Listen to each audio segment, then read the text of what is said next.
Hello and welcome to Grumpy Gamers. You're here with me, Pete, and along with me this week I have Ben. Hello. Eddie. Hello. And Kirk. Hello. And we're all here for our 100th episode, guys. The centenary. 100th episode. Yeah. I mean, 100. I can't believe we've been doing this for pretty much 2 years. That's insane. Yeah. You guys have, I haven't. Yeah, you've been like a year on and off here and there, you know. It's fine, it's fine. Yeah, but 2 years essentially of doing a podcast, and I suppose we should really take this opportunity to thank everyone who's listening to us, and in particular those who've supported us and been guests. Absolutely, we've been very fortunate with them as well, haven't we? I mean, we've had loads of good guests. And that's really helped us along kind of this 100 episode journey. So, but yeah, anyone who supported us, fantastic. Thank you very much. Massively so. And of course, we haven't invited any of those guests on this night tonight because we're pretty antisocial. But we are going to be having a drink, so that's going to make it more fun. Yeah, I think it's more that second reason because I would not feel comfortable displaying my wild views around innocent people. I mean, you're going to put it out in a podcast. Yeah, but It's going into a public space on Wednesday. That's fine. I just don't want anyone to get PDST for doing it live, you know? That's not what it is. PDST. I know. Did you mean PTSD? Yeah, no, I went. Have you been drinking already? Yeah. Yeah, I thought we all had. Lovely. Yeah. I mean, I'm half a couple beer of in, brewskis, but I can still It's say an fucking acronym, Sunday. right? What do you want? Yeah. It's a bank holiday Sabbath. Sunday. Come on. Yeah, it's a bank holiday Sunday, man. If you're not drinking, then what are you doing? What else to do on the Sabbath? Spend your time with your missus? No, fuck that noise. I mean, they might drink as well, but sure, don't give them that opportunity. My Anyway, It's a number thing. I'm not surprised by that fact. Anyway, we should of course point out that the key thing today is going to be one of our fantastic top fours, which are, as always, completely unbiased. Yeah. And Always fun to do. Exactly. They're objective, they're absolute. Definitive is a definitive. Anyone disagrees, they can go fuck themselves. Yeah, they're incorrect. Ben's What have we had so far? We've had. Is it Pokemon was our best RPG? Obviously, because you know. Yep. That's painful. What else have we had? We've had. We quite did a we few. did a top 4 strategy games, and we Total did top War 4 1 and 2. moments. What we was did the one top that 4 I won? moments in gaming. I won one as well, didn't I? Top 4 moments in gaming, was that? Yeah, that was Halo, wasn't it? Yes, I think it was. Yeah. Yeah. Wow. Moments in gaming. Yeah. I mean, I think that's a did very he win valid that, or one. did Fallout the Cave win? I forget. No, I don't think Fallout 1. Yeah. I don't think it did. I don't know. I just remember us all being very positive about Fallout coming out of the vault. Didn't we do a Yes. best wouldn't win. console? Or something? No, you definitely that didn't win. It was. Eddie's right. Oh, we did do maybe best Kirk won console. Best console. Yeah, I mean, you can tell we take a lot of time and attention with these, and definitely don't sink drinks all the way through. But Yeah, There's no, been Eddie- 100 barely remember. episodes since then. Like you know, you can't We just did- remember everything. We did one where we got too drunk, and the problem is I had to refresh, like quickly go back on my recording and realise what the fuck we were talking about because we had to do Yeah, it we had to. the next we got night. too drunk. Too drunk. We yeah. got too drunk in the strategy one and had to come back the next day to finish Listening off. to your own recording so you can remember what you said the night before. Love it. Yep. And the worst thing, I didn't Yeah. even have your guys' recording, so I had to kind of piece it all together. What am I reacting to here? Like, yes, it was a Filling in the phenomenally blanks, well done. literally. I mean, so if you notice a complete flip flop in the argument from any of us at that point, there's a very good reason for that, which is there's a full day later. I don't think we said what the topic is this week, though. No, we didn't. Well, this time we are ranking it is just the definitive best protagonists in gaming, isn't it? Absolutely. That's what I we're was doing. about to say ours, but no, it's the definitive best main protagonists in gaming. Absolutely. The objective. Yeah, but we will go into yeah, further that's the detail on this. But I feel we should box off the other two things from this week first, shouldn't we? Yeah, there were some big moments in gaming. I mean, the last couple of weeks have been like a mini E3, haven't they, leading up to Tokyo Game Show this week. So we had the Nintendo Direct and we had the Sony State of Play. So we will, as you say, box them off quite quickly. So we had, first of all, the Nintendo Direct, and then later in that day we had the Sony State of Play. I was personally quite disappointed by Both the of them? Direct. Okay. No, the second, I like the Sony one. But the Direct, I was quite disappointed. Not enough to care too much, but it wasn't great. A Direct being brilliant is just defined by whether you like the games or in not. it. So absolutely, if those games appeal to you or not. So, but Twitter was a weird fucking place afterwards. I think the majority of people seem to like it. The majority of YouTubers reacting to it seemed to really dislike it. But Twitter liked it. I saw one comment that said, "If you're not a real gamer if you didn't like that direct." I was thinking that hit me where it hurts. My real gamer Direct. status. Yeah. I was thinking, Jesus What if Christ. you don't like Nintendo? What if that's Exactly. Then you're not a real gamer. You're not a real gamer? Okay, fine. Nope. I also thought if you're watching a direct, then you're pretty into games. Yeah. Like, no one can really say you're not. That is true. But there was no Metroid mention. There was no Zelda remasters or ports. And that was all expected. Well, kind of expected, or in prediction videos. Nothing really that big. So, started off with Fire Emblem Engage. It's a new game coming out in January. Doesn't look as cool or as graphically appealing as Three Houses to me, but it's a new Fire Emblem game. People are excited. That's pretty big. It Takes Two is coming to the Switch. So is Tunic, and so is Sifu. They all look fucking ropey as fuck. Yeah. So yeah, it's on the Switch, and it's starting to show. Before, if games like this got announced, we'd be fucking celebrating them as third-party games coming to the Switch, and I'd be all about it. But now, in the Switch's life cycle, you're like, well, it's just not necessary. I am surprised Tunic doesn't run well on it, to be honest, because it's not exactly the most taxing game. Yeah. I really hope it'll get patched, Kirk, on day one. But what we saw there, I mean, it didn't even look 30 frames. It's like, fucking hell. You couldn't play that in 30 frames either, I'm just saying. Sorry, carry on. Yeah, no, that's a good point, because it's a reaction type game, right? Yeah. Where you want to... Same with Sifu. So, but we'll see how that pans out. So there we go. Octopath Traveler 2. This time the stories are actually going to be intertwined, so should be much better. So, but that was a big reveal for some people as well. Then we got 1,000 farming sim games. Nobody thought it was possible, but yeah, several thousand. Yeah. There was actually six. There's Six. Yeah. Six. It's a significant number. Yeah. Not 1,000 though, is it, Pete? Come on. Games. It's as It good felt as. like it. Yeah, it Fucking bloody hell, felt like it. This direct was 40 minutes long. About 20 minutes of fucking farming RPG sims. I thought you were a big fan of Sims. I do. Yeah. Kirk, no doubt. That should tell you the level of six of the fucking On your favourite same console game. as well, Ben. Come on. Yeah. So it did show Harvestella, which I do think looks quite good. And that's now got a demo out. Then they also showed Rune Factory 3's getting some kind of remaster. Why the fuck is that happening? Yeah, there's a new one, isn't there? And there's a brand new one coming. Yeah. So there we go. There were other if you like farming sims, fair enough. If you were fully into this direct, fair play. You're not a real gamer if you weren't into it. No. Yeah, absolutely. Well said. Well said. Yeah. Thank you. Yeah, but just for you, Kirk, if you had a Switch, which you don't because you play these games anywhere else. I'm not a real gamer. I'm not a real gamer. No, Yeah. Nope. We knew that. I play on we more absolutely powerful hardware. So More powerful. Hey, Nice. keep that to yourself. Ben, that's not one you can defend against. Hey, Resident Evil 2 and 3 remakes, Resident Evil 7 and Resident Evil Village are Best all of them all. coming to the Switch. yeah. No, I saw this. The only thing good about this is the fact that I commend Nintendo getting more more mature games on the platform, because, as we've said before, they don't really tend to put violent games on. No, on they the put system. silly little charge games. Yeah. They did. Farming That's sims. For real nonsense. gamers. For real gamers. Yeah. A Let me million. go of back to but these aren't coming natively. They're via the cloud. No, I know, but Right. So it's that's So they've that's still it. got their childish little games as their only thing. Yeah.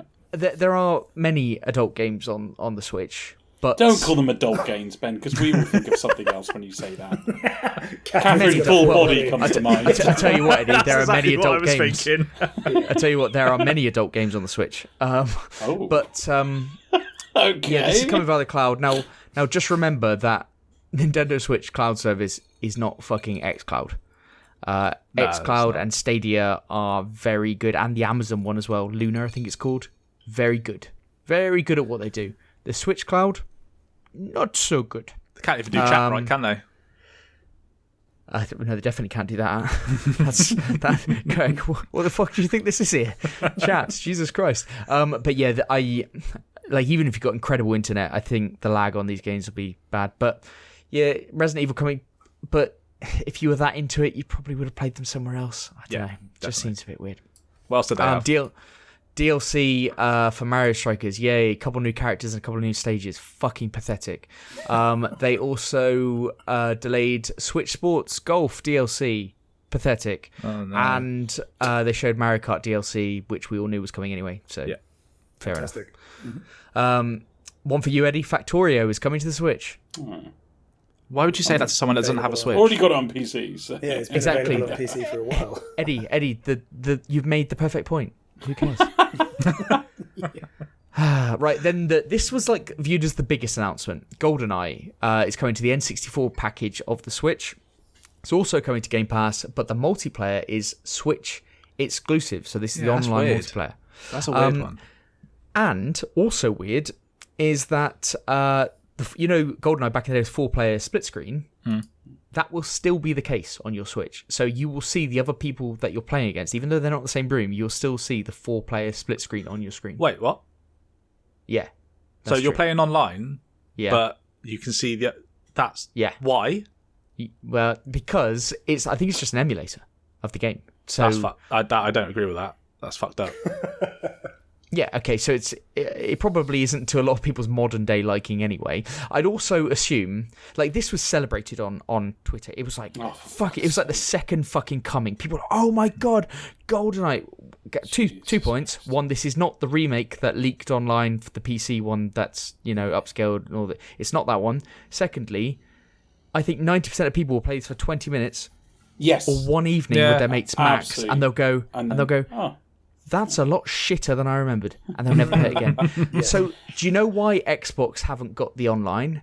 Because they probably didn't pay through the fucking nose to get it, and then put development costs and all that kind of stuff. And for people to play 20 minutes, I mean, people are celebrating this, and it's like, come do you on, remember I love GoldenEye. Was it the Halo collection or something came out, and we all played? I think it was Halo 1, and I couldn't believe how bad it was. There was no run button, was there? Was there no button, or was there no bash button? Oh, there was no zooming in, or unless you had, I think it was a pistol or something. There's no zooming in, and there's no sprint. Holy shit! Yeah, I could not believe that. And it feels bad. Yeah. No, see, I don't agree with that personally. I'm not happy about that comment. No. GoldenEye will feel. What? Sorry, do you play Halo 1 and go, oh, this feels really good? I do sometimes go back and play it, and because I think it still holds up really well today. It doesn't have the same mechanics, but it's still. No, this is a man that said Dead Space didn't hold up. Yeah, that's a fair point. Yes, never played Dead Space back in the day though. I played Halo when it came out on day one. Yeah, but if you're looking at original Halo and compare it to original Dead Space wins that. No, Pete. In terms of performance, I won't trust a man that says that Dead Space doesn't hold up, but Halo does. Exactly. Yeah. Oh, fuck! And I still think Halo 1 is very playable, but it's not as playable as Dead Space 1. Anyway, I feel we should finish this Nintendo Direct off because it's what it deserves. Okay, Crisis Core remaster / remake is actually coming to the Switch and looks really good actually.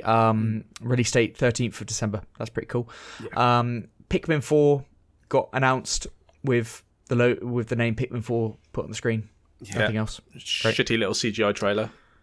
It wasn't that, okay. It was just Pikmin 4 put on the screen. No, there was like the tiniest little trailer. It was going through a garden. That was for the Pikmin mobile thing. I watched the wrong thing. Okay. I think I'm right saying that, but yeah, it was basically nothing. Yeah. And last but not least that we'll talk about, Zelda. There was a Zelda trailer for Breath of the Wild 2 named Tears of the Kingdom. And it's coming out in May next year, which is quite a while away. And we've got about 15 seconds of gameplay footage. And that was 40 minutes of a direct. Yes. Yeah. I do like, by the way, that the Zelda names are working on like things you put out of your face. Like breath, tears. Breath, tears. We're going to get to earwax and snot of some things in the next 2 games in Zelda. Tongue? It's going to be fantastic. I don't think they'd roll off the tongue, but... The nosy princess. Yeah.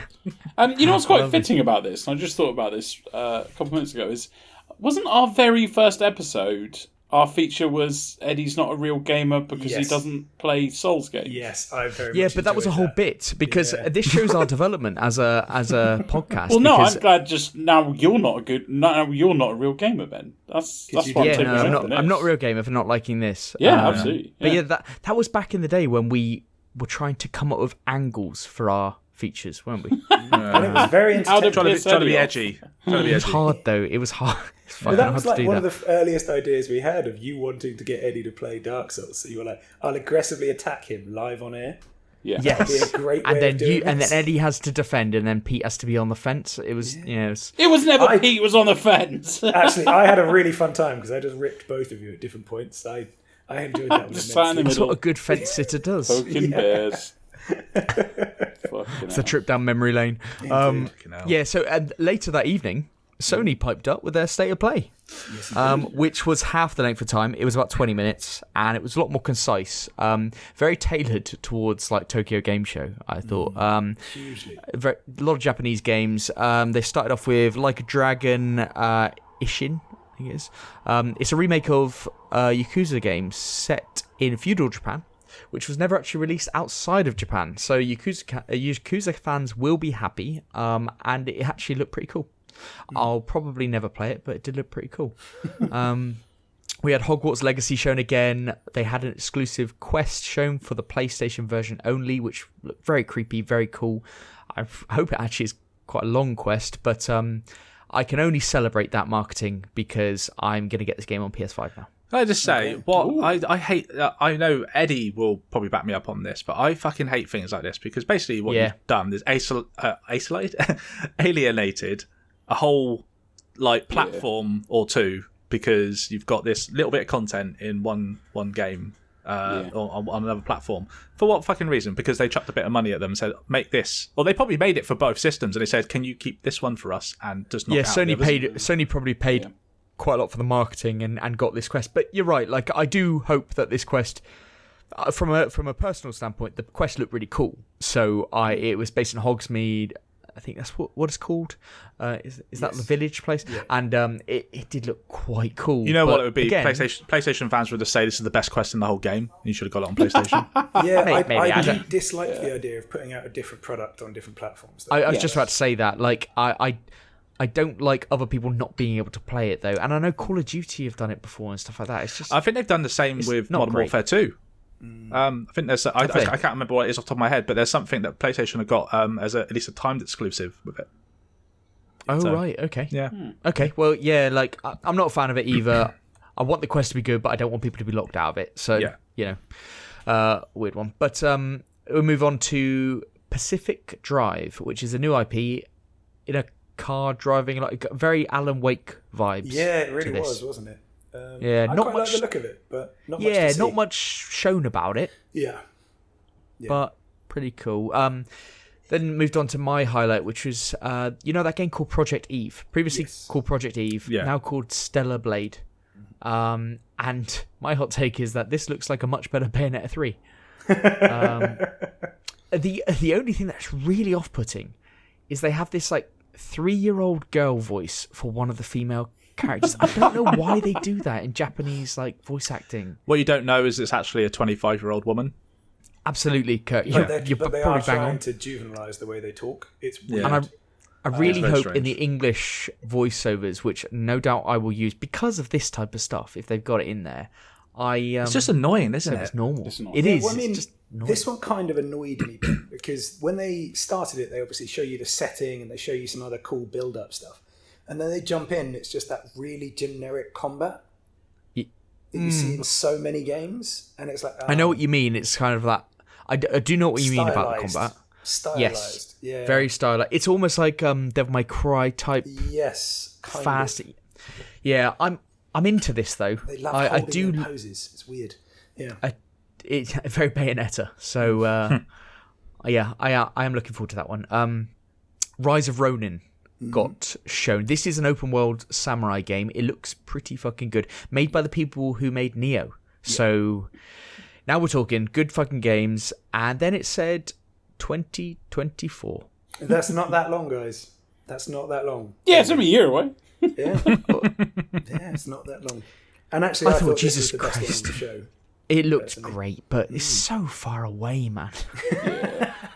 Right, and then we moved on to the big a one. hype train, but you don't want it to be too long. Okay. Yeah, exactly. I like I'm all aboard, choo-choo, but... Short train, you know? Yeah, I want to get there. short train. Yeah, not like a trip to London, just more like a local train. Just Like a couple a- stops. The end's got to be in sight. God of War Ragnarok finally got a trailer with some more gameplay, proper game engine trailer. It did actually get me quite hyped. Probably the first time I've been hyped for this game. The one caveat is that I do truly believe that you could have made and they probably did make an equally good trailer for the last God of War. I think they look really similar, is what I'm saying. Like I 100% agree with that. I watched the whole thing, and as cool as it looks, I was thinking to myself, this is God of War 2018. Maybe just with a bit more jazziness around it, and just a bit more foliage and that kind of stuff. But that's all it is. Maybe that's not a bad thing. Like a great game, then just carried on, and some upticks on it, and maybe some better graphics, stuff like that. I'm sure that, I'm still playing Splatoon 3 like so much, and that is basically that. So, I'm not saying it's a bad thing. I'm just saying like I'm hyped because you've shown a good trailer, not because the game looks like an evolution or anything like that. It just looks the same game to me. Yeah. But yeah. So overall, Nintendo Direct, I found it disappointing. If you loved it, fantastic. That's great. I am not really into farming sims, and I'm not a real gamer. And Sony's State of Play, I thought was pretty good because I had no expectations. And 20 minutes in and out, good God of War trailer at the end. Lovely. Fair. Yeah, I very much lost interest in the Nintendo one halfway. I thought the PlayStation. It took you that long. But I mean, I was trying. I was putting an effort in. It was boring, man. It was boring. It's just boring. I remember looking at the clock after 35 minutes going, shit, you got 5 minutes left? Jesus, there's nothing been shown. I love this that is it awful. was 35 minutes it took you to look up at the clock, though. Well, yeah, because I told myself I didn't want to because I always do that during directs. I go like, 10 minutes left, like counting down like how many minutes they've got to do a good reveal. So I told myself not to look at it, and then after 35 minutes, I'm like, all right, I've got to give it fucking else. Only 5 minutes left, and they've shown nothing. Anyway, now that's out the way, we probably should crack on with the top four, shouldn't we? Yes. I mean, yes, we I'll say drink to top that. four, but we're actually going to crown the best ever main protagonist. Because of Yes. the format, we actually are going to have a top one. The very best protagonist ever. Can I just say, all right, you're going to love this, especially you, Pete, as I know what you're like, 'cause you're a prick. I only recently, and when I say recently, I think it was this year, I had to look up what protagonist meant. I didn't know what the difference between an antagonist and a protagonist was. Earlier this week when we told you what it was. No, honestly, no. It was earlier this year. I swear to God. But I'd always heard the terms thrown around, and I was like, I don't really know what they mean. And when I looked into it, I was like, fucking hell, that's what it is. Okay, brilliant. Yeah, now I know. So do we need to explain this then? No, what because I protagonist haven't is? picked villains. Okay, so we're fine. No, I mean to the audience. So obviously, because if you didn't know what it is, then you may not know I'm what a it is. stupid man. Okay, what do you want? Oh, So let's be deeply condescending. So a protagonist is the playable main character of a game. That's what we're going with here. that's what we're going with. So, for an example for people, there are some very notable absentees from our choices. And one of them is, obviously, a lot of people would probably have thought I'd bring someone from Final Fantasy, where you could have had Cloud from Final Fantasy 7, Squall from 8, Zidane from 9, Tidus from 10, Tidus, however the hell you say his name, from 10. You could easily have had them in here. They are the type of things. We're also talking Kratos from God of War. Is it Kratos? And someone's Also known as Kratos, but that's fine. Yeah, Kratos. fine. I don't have the console. I don't care. Kratos? And I actually almost considered on it as a sort of side one. Do you remember Martin Septim from Oblivion, Eddie? The one played by Sean Bean? Oh, yeah. Yeah, you loved him, yeah. Yeah, I almost considered him being in there, but then I was like, he's not playable, though. But He's not playable, even though he character. is one of the main characters. Well, he's you're like his buddy. That's what you are in that game. You're like his support guy. But he's really the main character. But I was like, he's not playable. Plus, if you open that, I've got a billion more that I would have loved to put forward. You know, how many cool side characters there are. That's another competition for another day. That's for another day. But we should also remind people of the rules of how we're deciding the definitive best ever protagonist in gaming. So in this case, each of the four of us have chosen 3 entrants for 12 total. These are going to be randomly put into 4 groups of 3. And only one from each group can go into the final 4. So in each of these cases, one of the 4 of us is not going to be in a group. And that one gets to be the wildcard judge, scientifically named for our perfect scientific method on this, who will immediately eliminate someone from the round. Yeah. That's so no pledging or anything like that. Just taking it straight out. We're not getting it anything. There's time for diplomacy, Kirk. But is there? You take one out. There's always time for diplomacy, Kirk. Yeah, we'll see. And then the remaining 3, including the one who just lost their entrant, get to argue out which of those 2 goes through. Yeah. So just to be clear, we do like put our choices forward and say our little spiel before the wildcard judge comes in and cuts one ruthlessly. Yeah, of course. The grief, lovely. I've got to say as well, this is like every time we've done one of these, I've looked at your choices, mainly Ben's choices, and thought, oh fucking hell, here we go. But I look at these choices, and I think 2 of them I would be upset if they were named the best, but the rest we got some fucking solid ones here. This is a strong cast. Are 2 of them mine, Eddie? 1, 2, yes, both of them yours. That's strong. That is strong. Yep. I'm a fan of that. Okay. Now, but you said mainly Ben's, and then you didn't need to count in this. All we're saying is you've got one more than expected. That's true. This shows that I'm not, criticising, because I didn't know the names on the top. I had to look at, which I didn't want those 2.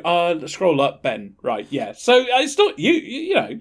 Well, it is you. All right, yeah. It's not me specifically. It's not you. It's your choices. Yeah, my choices. It's my personality. Your decision making. It's who I am as a person. Yeah. Exactly. So you are down to the core. Yeah. Yeah. Okay. Cool. But what we're going to do in this case is, as we pick one, we'll read out the name, and that's when you do your spiel. So you'll always have a choice before it's eliminated, because you will, apart from the 3rd go. But we'll get to that. Make sense? Yeah. Okay. Yeah. Okay. Perfect. Okay. Whoever goes through, stuff. We're going to have 2 semi-finals and a 3rd place playoff, and then the final. Nice. So, perfect way to do this completely and utterly definitively. There's no Absolutely. way this could end up with anything other than a fair result. So, for the purposes of the first group, I'm going to roll a random number generator. In this case, I'm 1, Ben's 2, Eddie's 3, Kirk is 4. Should we first just say all the 12 that are involved? Do you want to say that? Because we've only got 12 choices. We've only got 3 each, so people will probably be surprised of some of these choices. But then we can't do the spiel at the same time. But okay. We can have the spiel afterwards. Okay. Yeah, you can because we choose them in the group, and then you do the spiel. Okay, fine. Go on then, Ben. Start us off. Right, so I've brought to the table Lara Croft, Aloy, and Abby from Last of Us 2. Controversial. Yeah, Abby is. We're going to have a chat about that. Yeah. And I've heard Aloy. She's gone a bit fat, isn't she? Aloy. Don't call her Alloy. Don't call her Aloy. Alloy Wheels has gotten a bit fat. Look, don't call her Alloy. They can't trademark that, so they had to change it slightly, even though it was clearly intended. Anyway, my 3 picks, unsurprisingly, at least for some, Geralt from the Witcher series. Very nice. Yeah, V from Cyberpunk 2077. Controversial. Okay. And Shepard, Commander Shepard from Mass Effect. Very, very nice. All right. Shall I go next? Well, you're next in the line, Kate. Come on. That's just you said that I was number 4 Get your head out on your the. ass.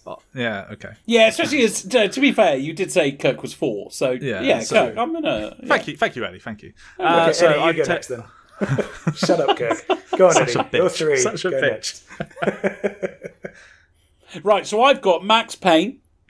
Excellent. From Max Payne. Max Payne says don't smoke.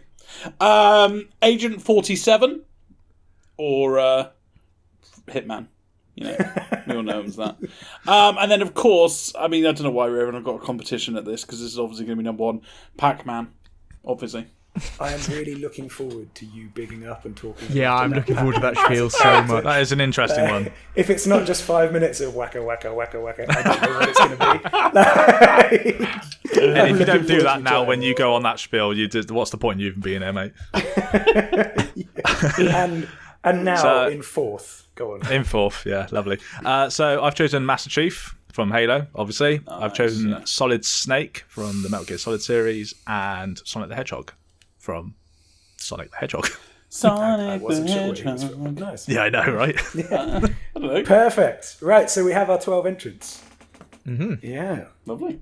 Yeah, it is a strong cast. It's going to be interesting. Very strong, isn't it? Yeah, I'm really proud of us. It is chosen all females, by the way. Have you noticed that? Really? Any character game. Oh, shit. We should. Well, if you look at this, Yeah. I've chosen all females. Pete has chosen some characters that can go either gender. Yeah, that's true. And Kirk and you've both got one which is kind of almost. I can't even say. I was going to say Pac-Man, but literally his second half of his name is Man. And does he have a wife? There is a Mrs. Pac-Man as well. She's Mrs. Pac-Man. So, yeah, Mrs. Pac-Man. Oh, fuck. Wait, yeah, that was her name. Oh, my God, my whole childhood's ruined. Yeah. Was she a man? No, she was Mrs. Pac-Man. Mrs. Pac-Man. She was married. Yeah, but it's still Pac-Man. She took his name. Right. Pac-Man's his second name. Okay. I don't know what his first name is, so it could be like George. Sheila Pac-Man. George. Sheila. Brilliant. Fred. Yeah. Either way. And then, yes, I mean, it is strange how that's categorized out. But still, let's go forward with it. And what I'm going to do is roll the random number generator now. So, in the first round, sitting out as our wildcard judge is me. Oh. I said one. Me. Disappointing. Okay. Fine. Okay. Why is that disappointing? I hate sitting out the first round. You get ultimate judgment immediately. Yeah, but then I can't mess with you later on with it. Oh, actually, yeah. Your time to barter is gone. Oh, you're showing your hand early. Yeah. Well, or I'm attracting early bids. Yes, that's true. Because we could ask you to. You are a snaky fuck. Yeah. Thank you. You talking to me? No, I'm talking to Pete. Pete knew who I was aiming at. So. Right. Okay. I'll do random number generators to say who from my group is going first. So it is Aloy from mine. From Kirk's, it is. Click, please. 3. Sonic. And from Eddie's. It is Max Payne. Nice, yes. So, Aloy, Sonic, and Max Payne. Me to the bar. That would not end well. Okay. Shall I spiel off for Aloy then? Yeah. Alloy wheels. Okay. So, I've chosen Aloy primarily because of the first Horizon game. So, the game has massively grown in popularity, but it came out originally next to Breath of the Wild. So, that's why I had a slow start and then built in. But now she's basically this PlayStation ambassador. And if I remember rightly, I don't know this for certain, but I think Horizon Zero Dawn was the first game of Sony's PS4 games to then be released on PC. So that's how big a kind of character, an important character she is. But she has, in the game, like proper origin story, going from like outcast, then becoming this like seeker, and then basically going out to save the world. She has some of the best combat in modern gaming, I think. And this story, which is far too complex for its own good, but it's developed in the second game. In that game, she's a bit of an arsehole. That's the kind of downside to it. But she's trying to save the world. So she's a protagonist who's been given the task of saving the world on Sony's biggest platform.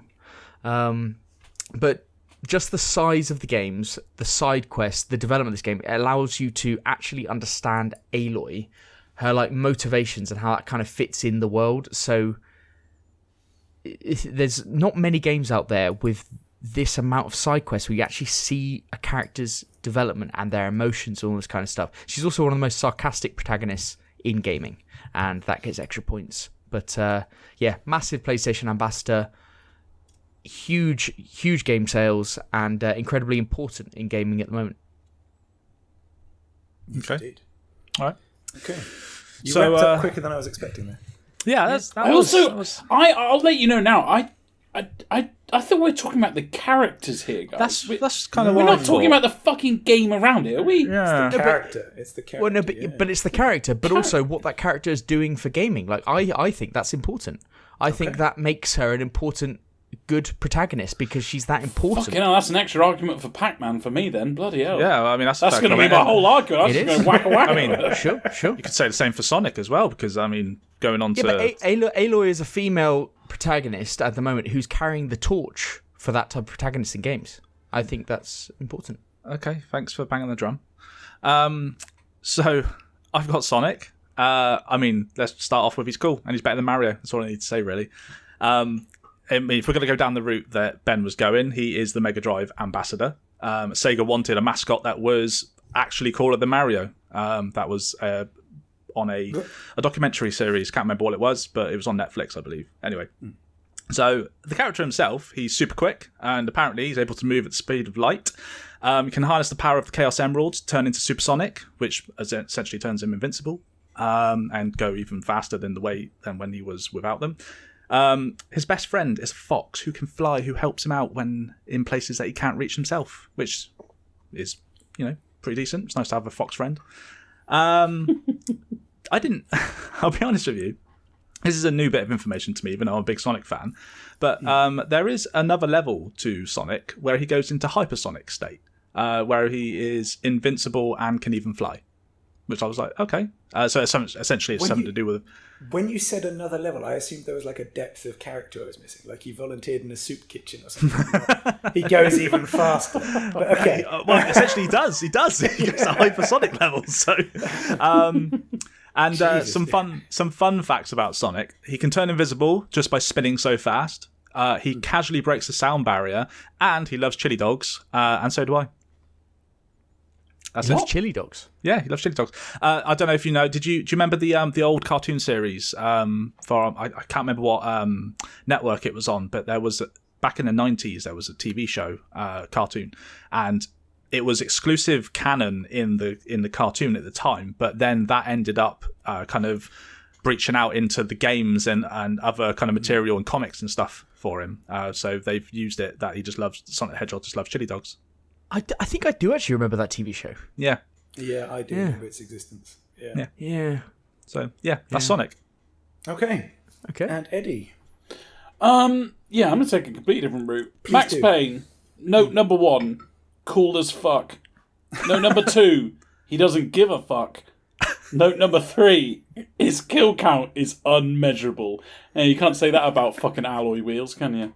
I tell you what, Sonic, does he ever even kill people, or is it one of those, he puts them to sleep? No, he doesn't kill people. He kind of saves the wildlife in the zone. Yeah. Okay. And also, Sonic Aloy moves through things and they're fine. Aloy is a stone cold fucking serial killer. A stone cold? What's a stone cold? Stone cold. Stonker cold. She's a fucking serial killer. I mean, we should get that out of the way earlier. Most of these characters are mass murderers. They are. Hey, Yes, that's a fair point. I think my 3 combined kick the shit out of your guys. But Max Payne, you haven't even mentioned like Max Payne has this fucking awesome backstory. Yeah. Can I finish then, Ben? Do you mind not? Sorry, I thought they were all your points. Sorry. No, absolutely I'll not. go for it. Yeah. So I mean, I won't mention the backstory apart from his wife and kids dead. And he was framed. Actually, he was framed for it, wasn't he? Yeah, I remember that. Yeah, but he's what I put is never has a depressed character been so entertaining. I mean, apart from Eeyore, obviously from Winnie the Pooh. But this guy is so cool. Like, you love a depressed person. When does that ever happen? His ability of bullet time is a talent. I don't know how he does it, but he invented it. Yeah, he invented bullet time. He did. Yeah. And what a mechanic! In fact, I even use it in Fallout 4 with what's that? Oh, is it jet? That you inject yourself with? Oh no, you breathe it, don't you? And it slows down something time. Like that. Yeah. Yeah, there you go. And of course, his character has spawned multiple games and even that movie. Have you seen the movie? Yeah. With Matt Wahlberg. With Mark Wahlberg. Yeah, Mark Wahlberg. What a movie! What a legend! What a fucking cool guy! What a good character! Right, pulling that back, you didn't really describe much about a character, but none of the three of you did, so that's cool. That's cool. Okay. Now, not exactly what I was intending, but hey, we've all had at least a third of a beer, so, you know, we're what did you want? Right, so his wife and kid died. He got framed for it. He's a police officer. He's depressed. He tries to find the killers because they were on a drug called Valkyrie or some shit. What do you want? Do you want a backstory? Yes, this is exactly what I wanted. That's good, because I've actually got the Max Payne wiki in front of me. So you can save it for a minute, because I'm going to rule someone out first, and it's not Max Payne. Okay? Yes. That's fine, I'll shut up. Yeah. Mostly because I almost know I can depend on your support with Geralt, and I'm holding to that. Absolutely. Yeah. Absolutely. Yeah. So Max Payne is definitely not being got rid of, and neither is Aloy. Oh, wow! As much as I do love Sonic and the Sonic games, in terms of character as a protagonist, he's the weakest of the three. Okay. Fuck you. I mean, he would definitely destroy both Max Payne and Aloy, but yeah. Oh yeah, he would absolutely obliterate them traveling at the speed of sound. What do you want?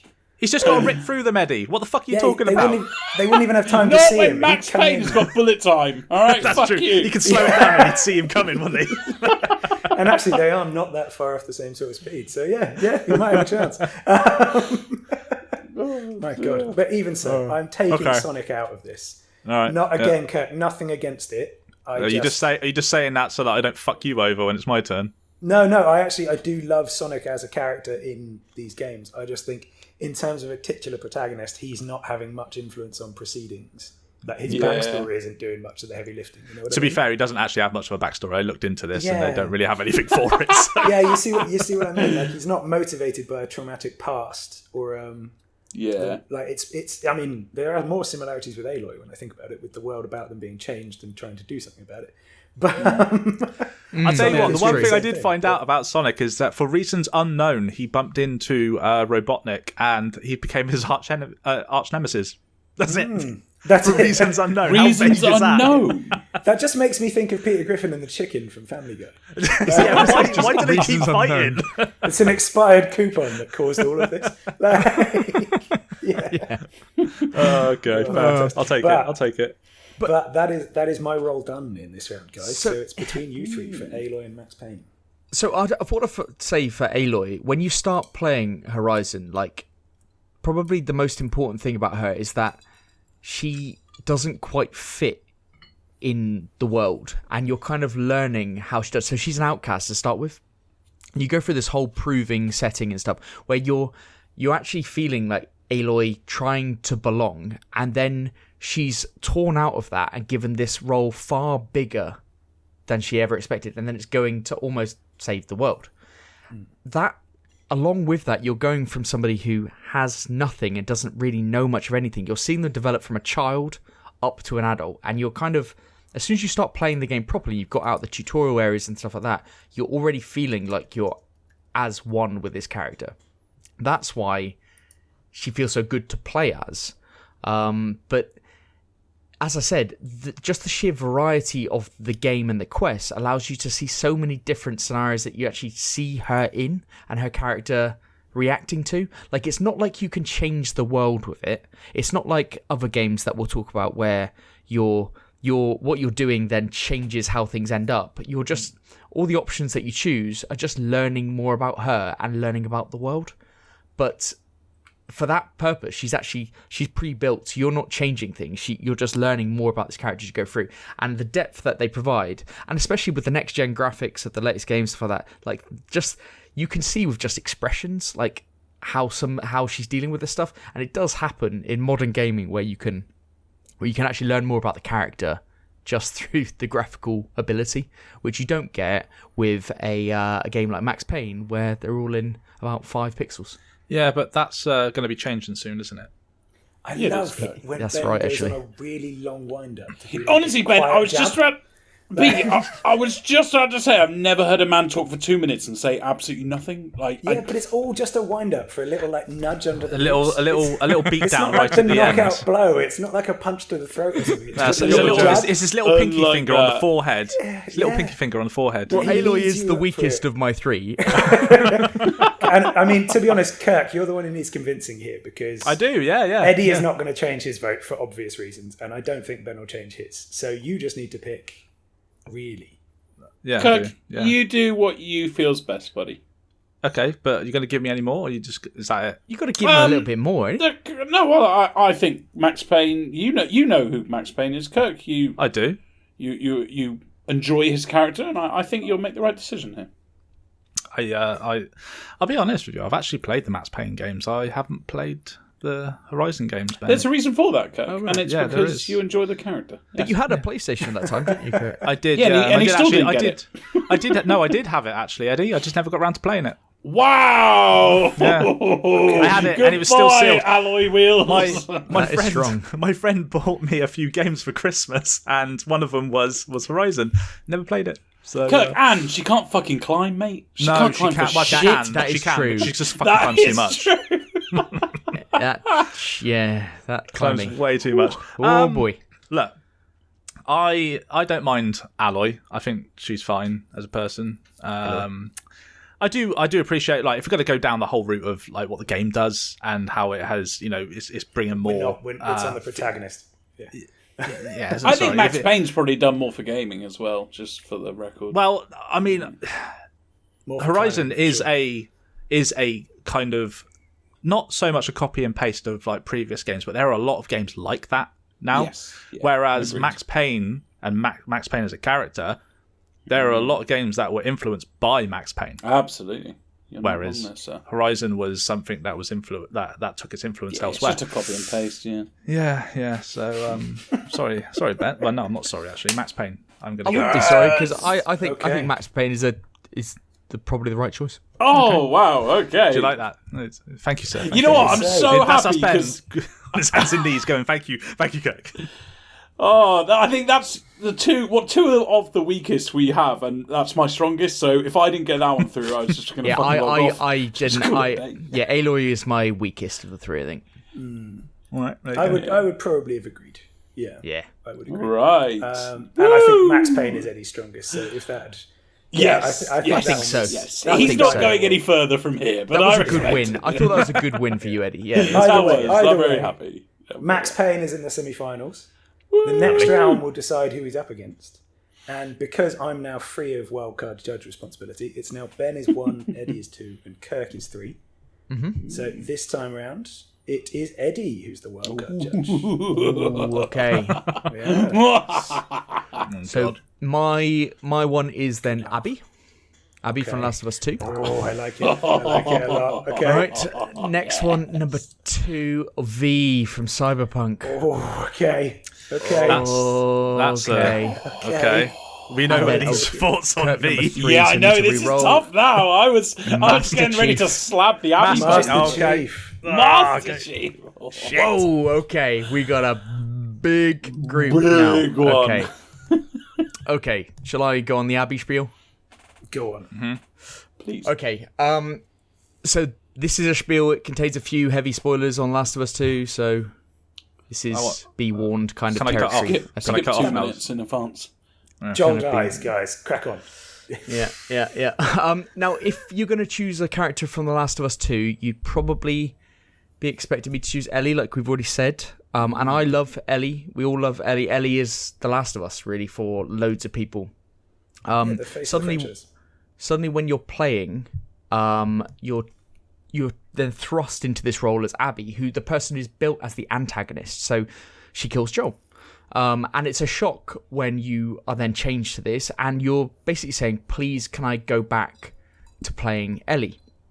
But the development of Abby's character and the backstory reveals about how, spoilers, Joel killed her dad. It builds this meaning to a character who actually at the end of the game I was rooting for, even though you switch right back at the end to being Ellie. She kills Joel at the start of the game, which is such like a beloved character, and it's so impactful that you have this, you're changed to being like hating this person, and then through the course of the game, because of what they do and what they show about her and what the choices she makes, for me personally, she turned into somebody that I really liked and I loved and I wanted to win, which it wasn't everybody's reaction. But The Last of Us, to me, showed that there is no right and wrong, and Abby is not right and wrong, and Joel was not right or wrong, and there isn't necessarily this kind of objective morality. It's just motivation in this kind of lawless world, and you understand her motivation given her the past of her dad and what's going on, and the game does its best to explain why you should actually care for her. So many people hate her, but she's just the other side of the coin. She has this like real amazing relationship that develops with Lev, who's like this trans teenager who was rejected by their tribe, and it becomes those two. So you see like the development, just like you did with Joel and Ellie, you see this Abby and Lev kind of relationship build up, and the motivation of Abby's like revenge story becomes kind of clear, but then she has this kind of sentimental side with this person that she's met, and then she even turns on kind of her own people as a result, because of the strength of, like, you can see her kind of moral compass and where that's going.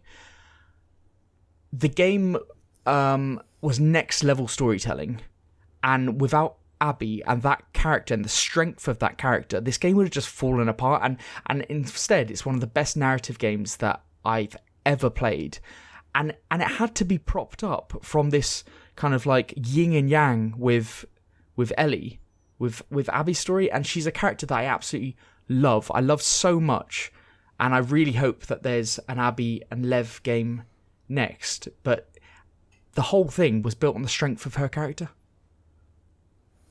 Okay. Powerful statements. You were finished, right? Yeah, that's me. Yeah. That was me.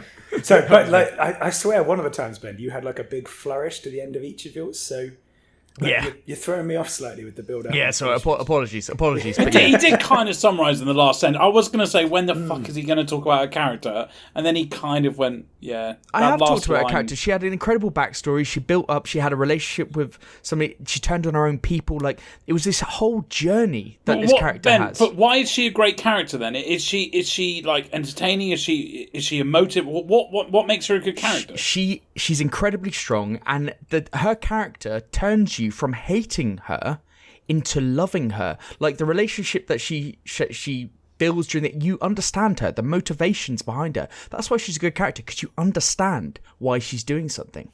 Okay. And so many people, like Sonic or whatever, you don't understand what his purpose is, but her purpose is so clear. It's so clear. Like, it's the motivation from her dad, and what I said, like, the world is not built on right and wrong, it's built on motivation. And that's what she summarises. That's the strength of her character. I think she's magnificent. I think as a character developed, she holds the game together. And a lot of people disagree, but I think they disagree because they just don't like that she killed their character. Yeah. That's why. But honestly, I think she's one of the best characters ever in gaming. It was such a surprise. Like, that was held back in all the reviews. You weren't allowed to talk about it in the reviews. And to learn that you were Abby, and to go from this thing where you're saying, like, I don't want to play this character anymore, to I don't want to go back to Ellie, who's one of the best characters, like, in PlayStation kind of history. To have that kind of effect just shows how important and how awesome this character was. Okay. 2 build-ups. I like it. Yeah, he's really gone in for that one. Wow, you can. I was almost like feel to say this is my favourite. This is my favourite one. This is my favourite one. I can tell, and you can almost hear the heartbeat from the hearts on your sleeves, man. Like, you're going all in for that one. My God.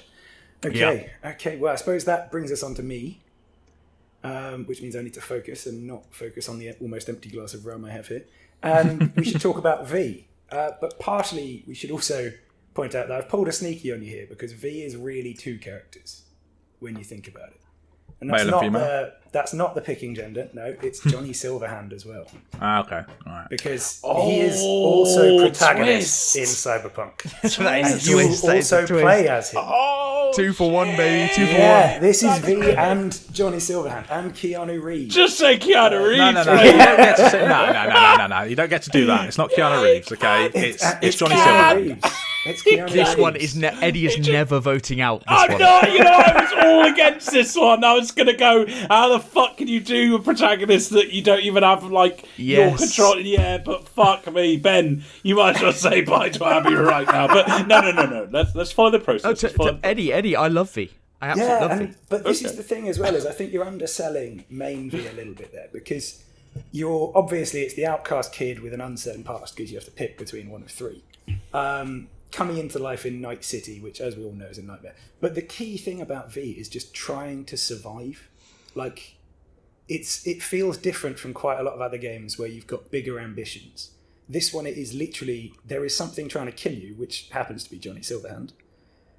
And you're just desperately trying to survive and not have your mind taken over. And I thought that was really well realised by the voice actors. And it meant that there was a really good depth to everything the character said and to all the bad things that were happening to you. I mean, at the end of Act 1, when you have that first bit with Johnny Silverhand and he's pretty much trying to kill you and you're desperately trying to get to the pills, do you remember that? Yes, absolutely. I've just played it again. I bet you have. I thought that was iconic. Like, that's an incredible scene. And then to see the way they build together as a pairing between playing through some of Johnny's past history, which is amazing as well, and reconnecting with his old connections, as well as the time you spend building with all the fantastic cast of side characters, which again I thought they executed really well from V's perspective. It didn't feel, to me, fully blank slate. It felt like there were, the way it was written and the way the dialogue was done, there was a choice being made in how that character was. And that even more that comes out at the beginning of Act 3, where you have to choose who you're phoning to make that final mission. Yeah. I think all of that really built up to, one, give you an individual story to you, but also to make them feel like they were a full character. Yes. Wow, what a turnaround. Okay, so Master Chief, he's a man of little words, but he understands the task at hand. He is a complete badass in the field. He puts humanity and its survival first before his own. He is the best of the best from the Spartan 2 project started by the UNSC. So he's confident in his own abilities without being cocky about it. Although I do have, I think he is quite cocky. There's a little caveat to that then, okay? Because in the first Halo game, there's a little bit where when they come off the Pillar of Autumn and in one of the little shuttles, and Cortana is saying, "What if you miss?" And she's an AI that's calculated. That she's one of the smartest things in the universe, and he says we won't. That's it. It goes back to the whole man of little words, but they didn't miss, and it was fine. He takes on hordes of grunts, elites, and brutes with ease. And if you want to go game wise, unless you're on legendary mode where he fucking dies constantly, he's a true shoulder. It feels like you're reading recurring haikus. Have you written this out in haiku format and you're reading through it? No, I haven't. I'm not that clever, Pete. Okay, you know that. So don't give me that. So he's a true soldier who honours down comrades with gentleness and care, to which otherwise, they might not have seen before. Marines and superiors who look up to Master Chief know what he's capable of. And although he's super serious, he can still find time to crack a joke when, like, the time that he landed on the Covenant ship in Halo 2 via teleportation, and there was a grunt there that he scared, and he just went, boo. That was it. And throughout the series, throughout his time as a protagonist, he's grown. And he's become wiser in his abilities and his knowledge, obviously, as time has gone on. He's seen so much in war, and when he linked up with the new AI in Infinite, he was teaching her what needs to be done, as opposed to when Cortana used to tell him what needs to be done. So that's Master Chief. Okay. Jesus. It's got to be said. It's got to be said. I do think it was a strange choice bringing Master Chief. Much as I love Halo. Yeah. There is no, Pete. No, there is no way you can't say that he can't be involved in the... Not at all. No, I was just not surprised at all, at the choice, because he is... And I mean, partially he's synonymous with this, but to me he is sort of just generic badass, if you know what I mean. Like, nothing he says at any point is particularly individual. It's just the most badass statement you could say at that moment. You know? I mean, there are times where he said there are one-liners that he comes out with which are fantastic. Like, I mean, the thing is, he has that the games don't even show anywhere near as much as what the books do. He has a huge backstory, from when he was taken as a kid, and he always wanted to excel at the best. He wants to be the best of the best, basically. And there is so much lore behind him, but the games haven't been able to crack into it anywhere near as much as they should have. So, to your point, he's one of these characters. Sorry, Kate, you finish. Sorry. No, I was just saying he's one of the. Oh, do you know what? I fucking lost it. You go, Ben. Sorry, mate. The problem I have with Master Chief is that he is incredibly one-dimensional, and then when they try to actually give him layers in a TV show, everyone kicks off. I didn't see the TV show, and I'm not even basing that on this. I'm basing this purely on the games. No, that's what I mean. No. I'm not basing it on that TV show at all. I'm just saying it shows how one-dimensional he is, that as soon as they want to change the one-dimensional, people are like, wait, it's not Master Chief. It's like, I don't know. He just, like, to me, it's just like, what's the difference between Master Chief and Doom Guy and Samus Aran? Like, what's the difference? I think there's quite a lot to it, personally. I think there has been it's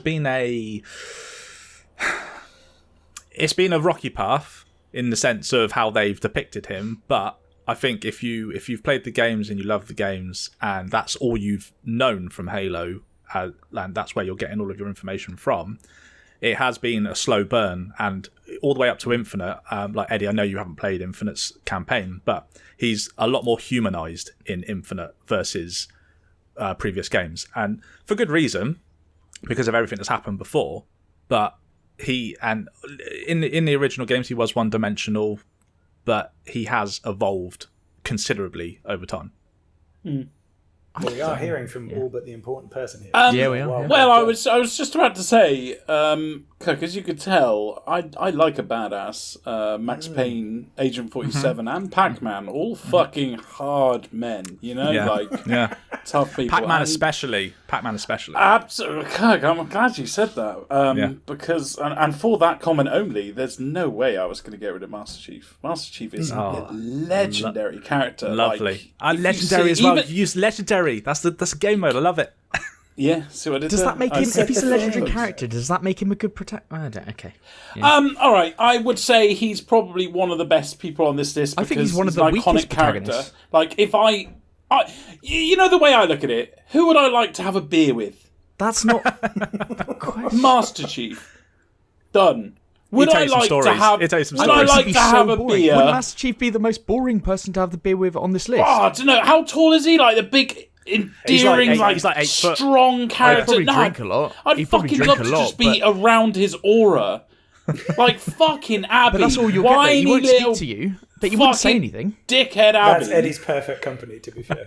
He wouldn't say a word to you. Zero talking and just let me drink. That's the perfect company.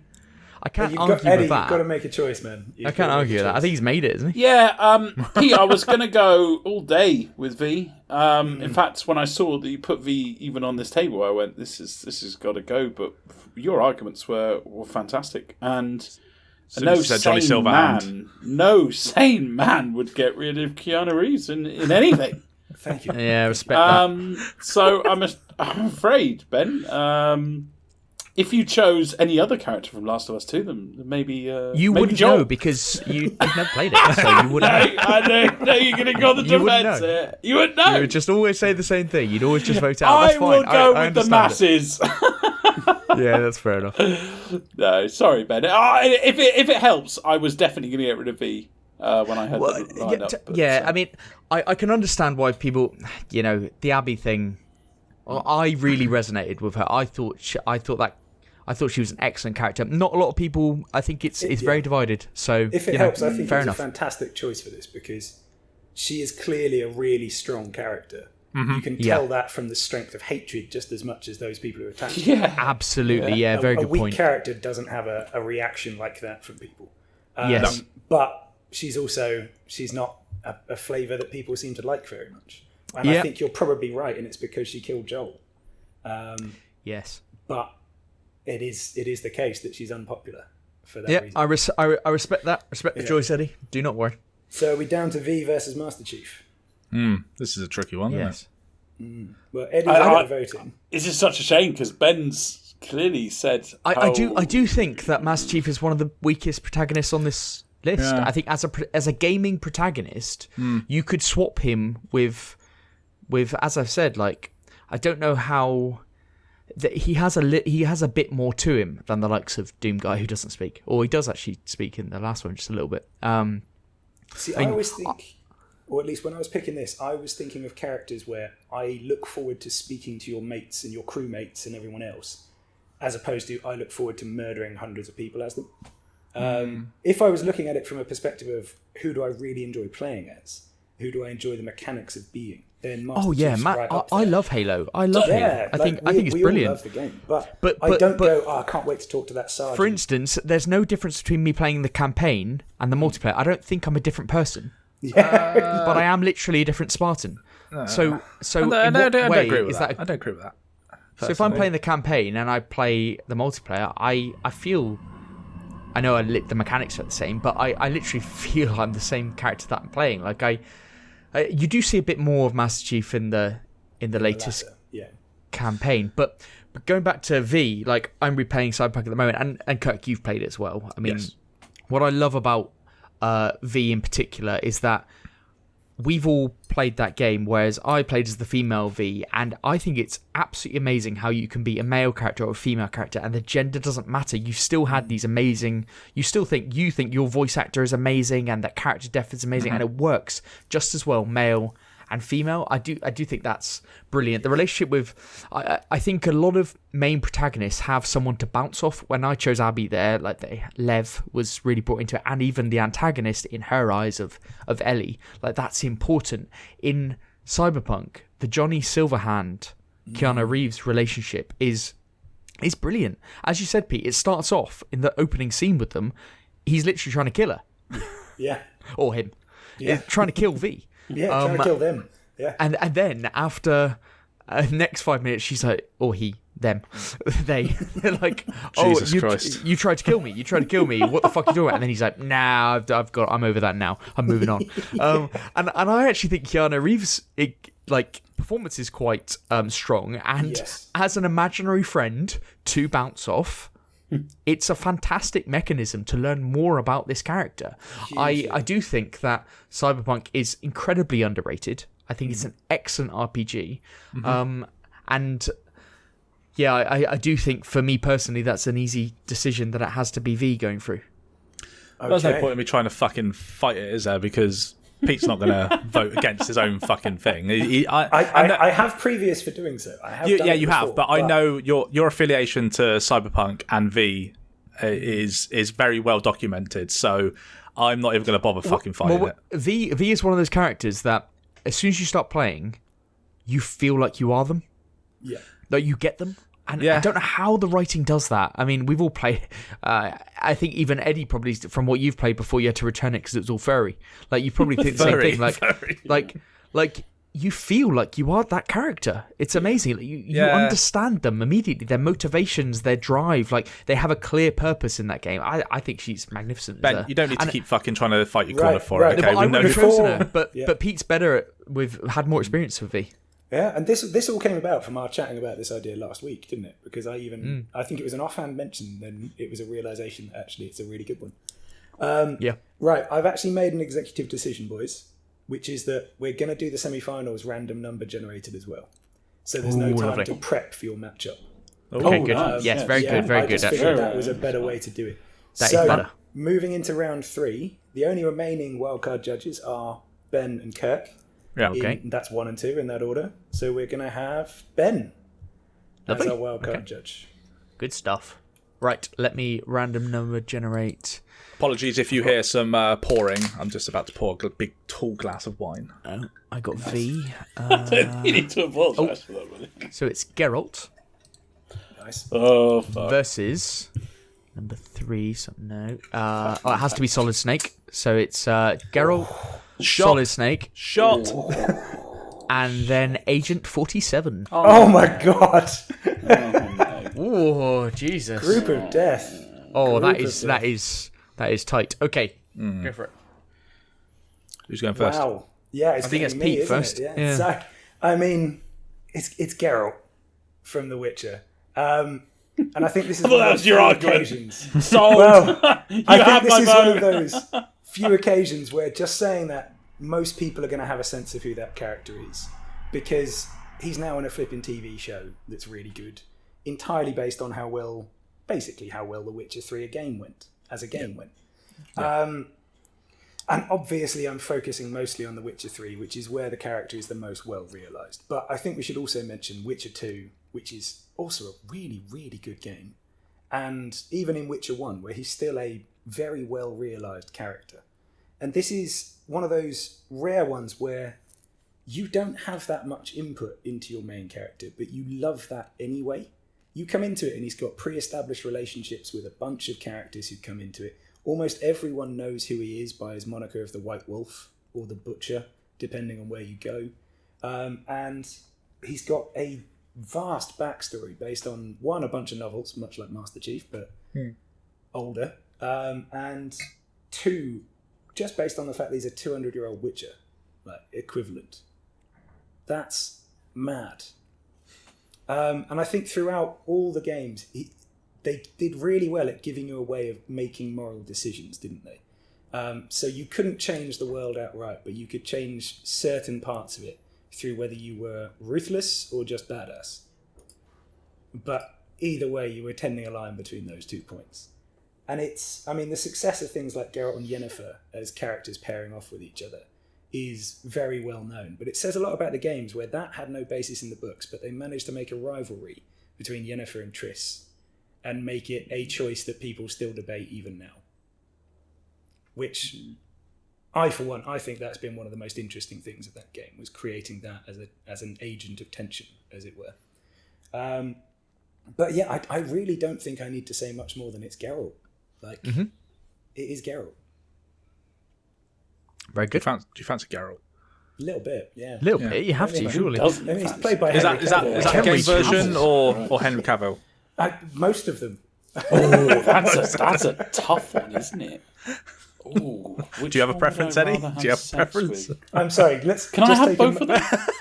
Well, let's just take a moment to point out that in the Witcher series, Henry Cavill wasn't meant to speak like Geralt from the games, but because of one scene, he found it easier to do so. They all went, "No, it does sound better. Fair enough."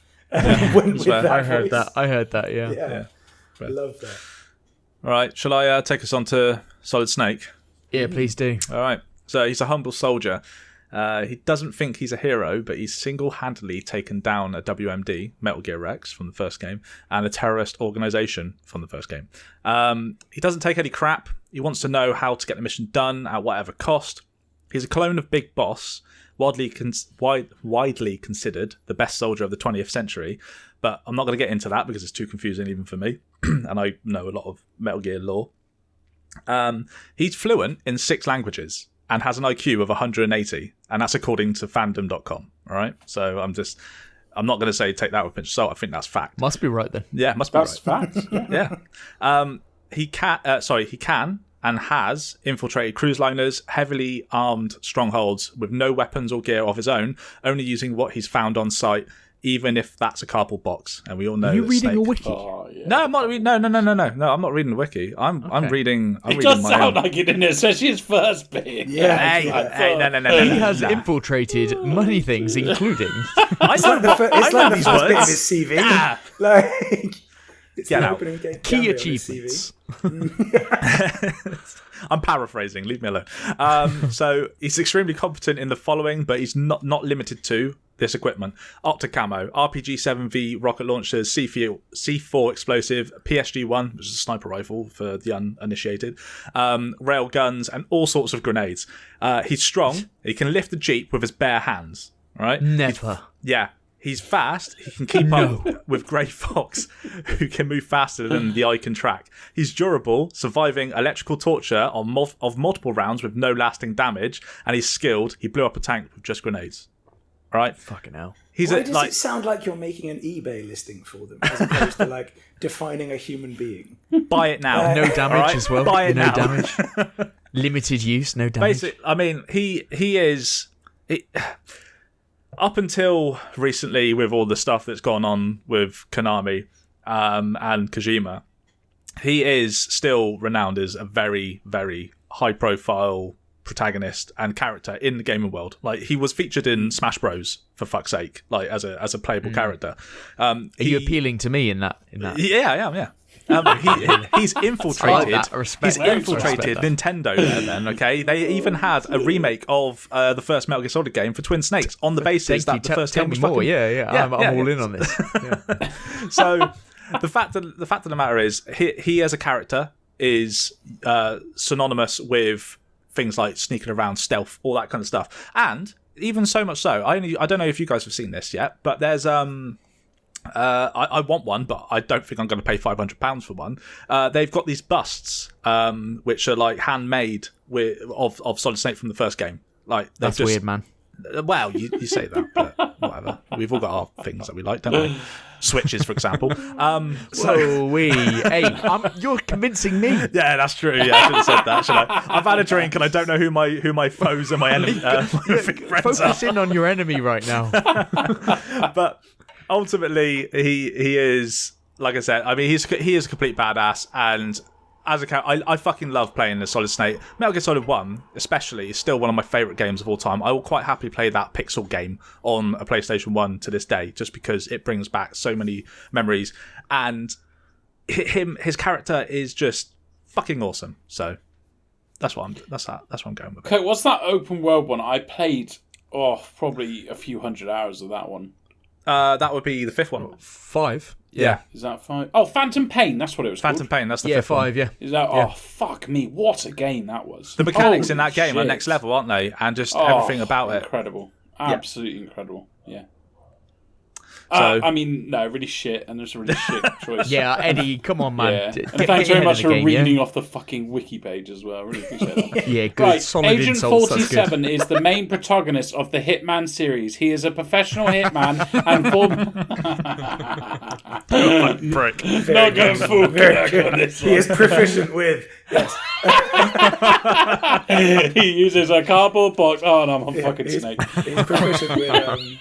what's the thing on the back of his neck called?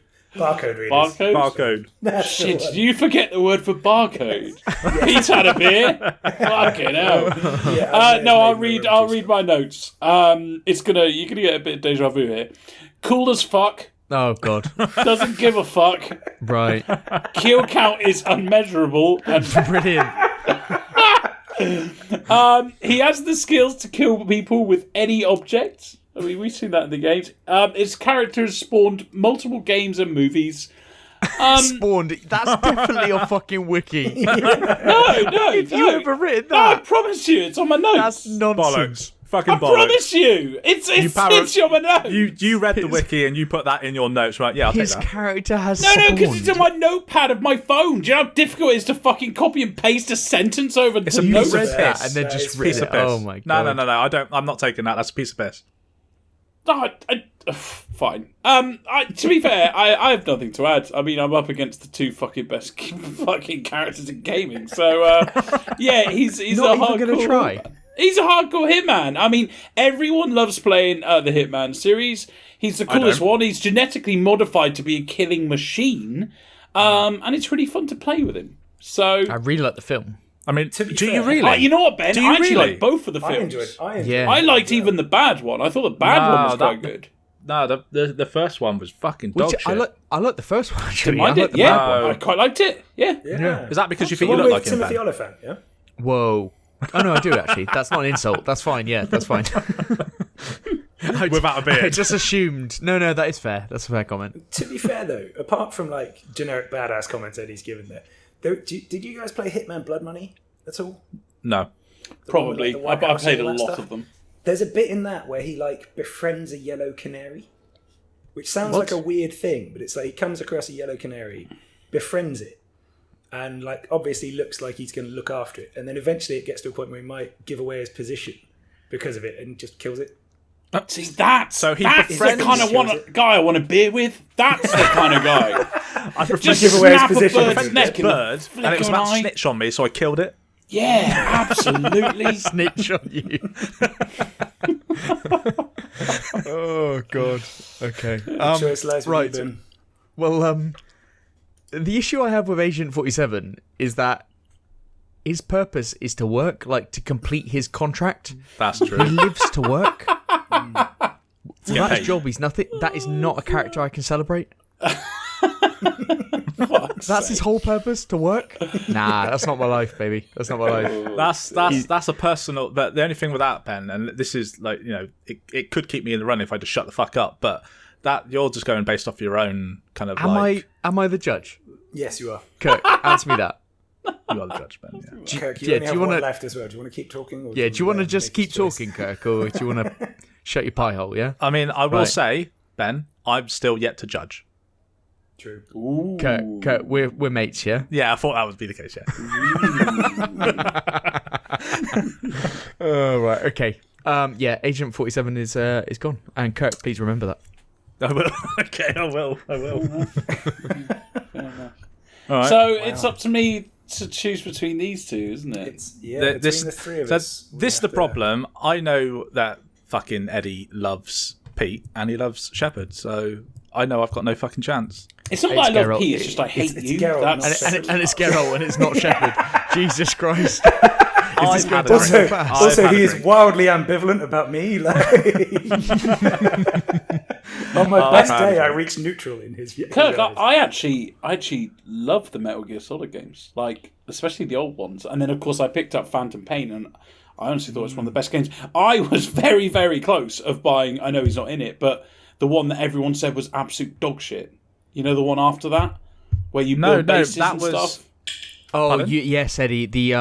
I know the one you're talking about. Okay, the, yeah. The I know. really shit one. Yeah. Yeah, where The, I think they get dragged into a different universe or some What is shit. what is that even called? Like And it it's was got, you have to shoot them in the head, don't you? They got like a light on their head. It's like a survival game. Survivor? Metal Gear Survive. Yeah. Metal Gear Survive. Metal Gear Survive. Yeah, I Survive, think that's the it's- one. Yeah, it was an Yeah, I online think that's multiplayer game. Yeah, as well, and I I like the characters so much because I used to play on my old PlayStation 1, the first one, the old cardboard box, and you know the bit where you think your save game's broken, and yeah, absolutely iconic. But I fucking loved The Witcher. I loved The Witcher 2, 3, and then of course the TV series. And you know what? He's generally one of the coolest characters. I definitely would have had him if Pete didn't snatch him up quicker. He's just cool, and the women that he gets with are just I'm in love with. Okay, that's where Honestly, you've gone. Yennefer from The Witcher 3 is just mad, though. Okay. You're talking But, about polygons here, Pete. Okay. I know that's why it's mad, Kirk. Like, that's what is mad about it. Like, it's literally why it's brought up. And I mean, I also, this is not sort of in defense of Geralt, because I don't think I need to. I suppose the only bit I'm thinking here is, have you guys seen how often Max Payne and Solid Snake come up against each other? Like, how often they're compared? No, I haven't. Because, I mean, if you Google Solid Snake, one of the first results you'll get is versus Max Payne. Yeah. So it's kind of, I suppose what I'm saying here is I think they're very similar, those two. I think Solid Snake will win in a fight. Oh, wow. That is true. So Solid Snake, Max because Payne Max is- Payne, He Max can't, Payne's just he a can't go man. bullet time. He can't Yeah, go Max bullet time. Payne. Yeah, he can't bullet time. That's true. Think And, about that. actually, Solid Snake is getting older these days, so who knows? Might be there past is it. that. Yeah, And I there's think Max Payne will figure out that the moving box in front of him is just someone. You don't inside know, the Eddie, box. that all those people didn't understand. All those that people the didn't. box- Plus, So- we don't know how Solid Snake would deal with going back to that few pictures. Okay, Like, that I might mean, be a spoilers. hard I don't think Solid Snake's around anymore. But you know, Oh, Phantom well, Pain's actually set before Metal Gear Solid 1. So well, did you know that Max Payne's still alive according to his wiki page? There you go. I didn't. Fuck you, Kirk. Yeah, because Geralt is one of the coolest characters in the world. He doesn't give a fuck, which, as you know, is my number one thing for people. And how cool would it be to have a beer with him? So he is true. definitely going through. Okay, All right. fair enough. All right. We have consensus. My God. Yeah, I've got no through, one. so- I've got no one. Yeah, that's a not an shame, enviable Kirk, that's position, Kirk. But Kirk, yeah. I'm staring down that barrel, so don't worry about it, mate. Yeah. I know you saved me, but I don't know if I can save you anymore, buddy. So we do have our fourth round to come, which will of course feature Kirk as the judge, and it will be Lara Croft versus Shepard versus Pac-Man. But before we get to it, I'm going to run off and get a drink, so someone else might have to start the descriptions. Okay. Well, I can start with Lara Croft. Perfect. Take your time, because I've got to get ice and all sorts. It's going to be a whole operation. He said take your time, but the thing is, I put the majority of my time and effort and emotional effort into Abby, and then she got... Thank God this isn't going to be another 4-minute fucking round. No, it's not going to be a 4-minute round. Absolutely not. Lara Croft is so famous that even your parents would know who she is. That's my opening gambit. You got that from the wiki, didn't you? I got it from somewhere. Yeah, I didn't come up with it myself. I literally took it from somewhere else. Lara Croft as a protagonist, like, she was so important that PlayStation backed her massively. She led the way for a strong female protagonist, which is the theme of what I've chosen.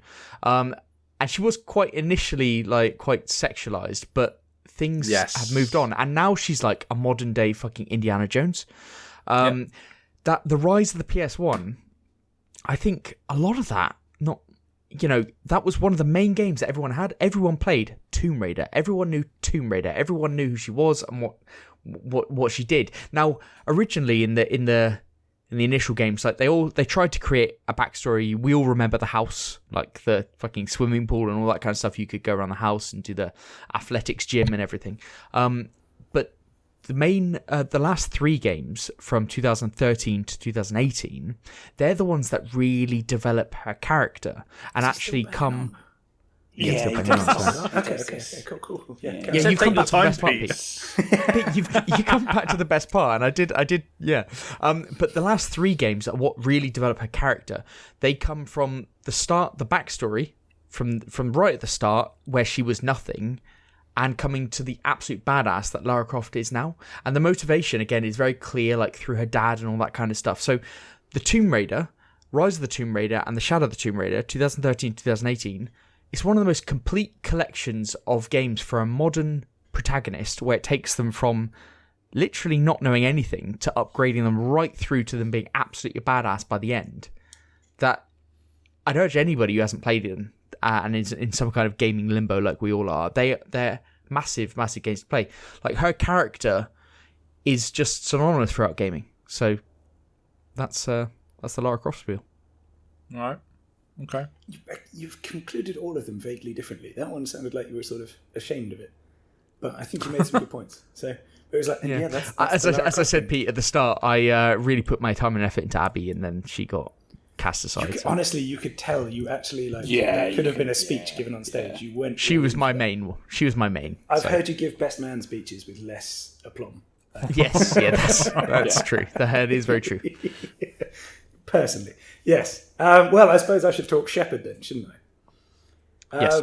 And again, this is another one where you get to choose the gender. And in Shepard's case, I think it's even more interesting how that works than it is with V. And the reason I say that is because the voice actors are actually better for one morality or the other. It's something that's been talked about quite a lot. And the male shepherd tends to make for a better paragon, and the female shepherd makes for a better renegade. And it's really interesting how their performances had such a sort of impact on that. But overall, we're talking about here the commander who saves the galaxy from the Reapers. And sorry, can you be a woman? Yeah.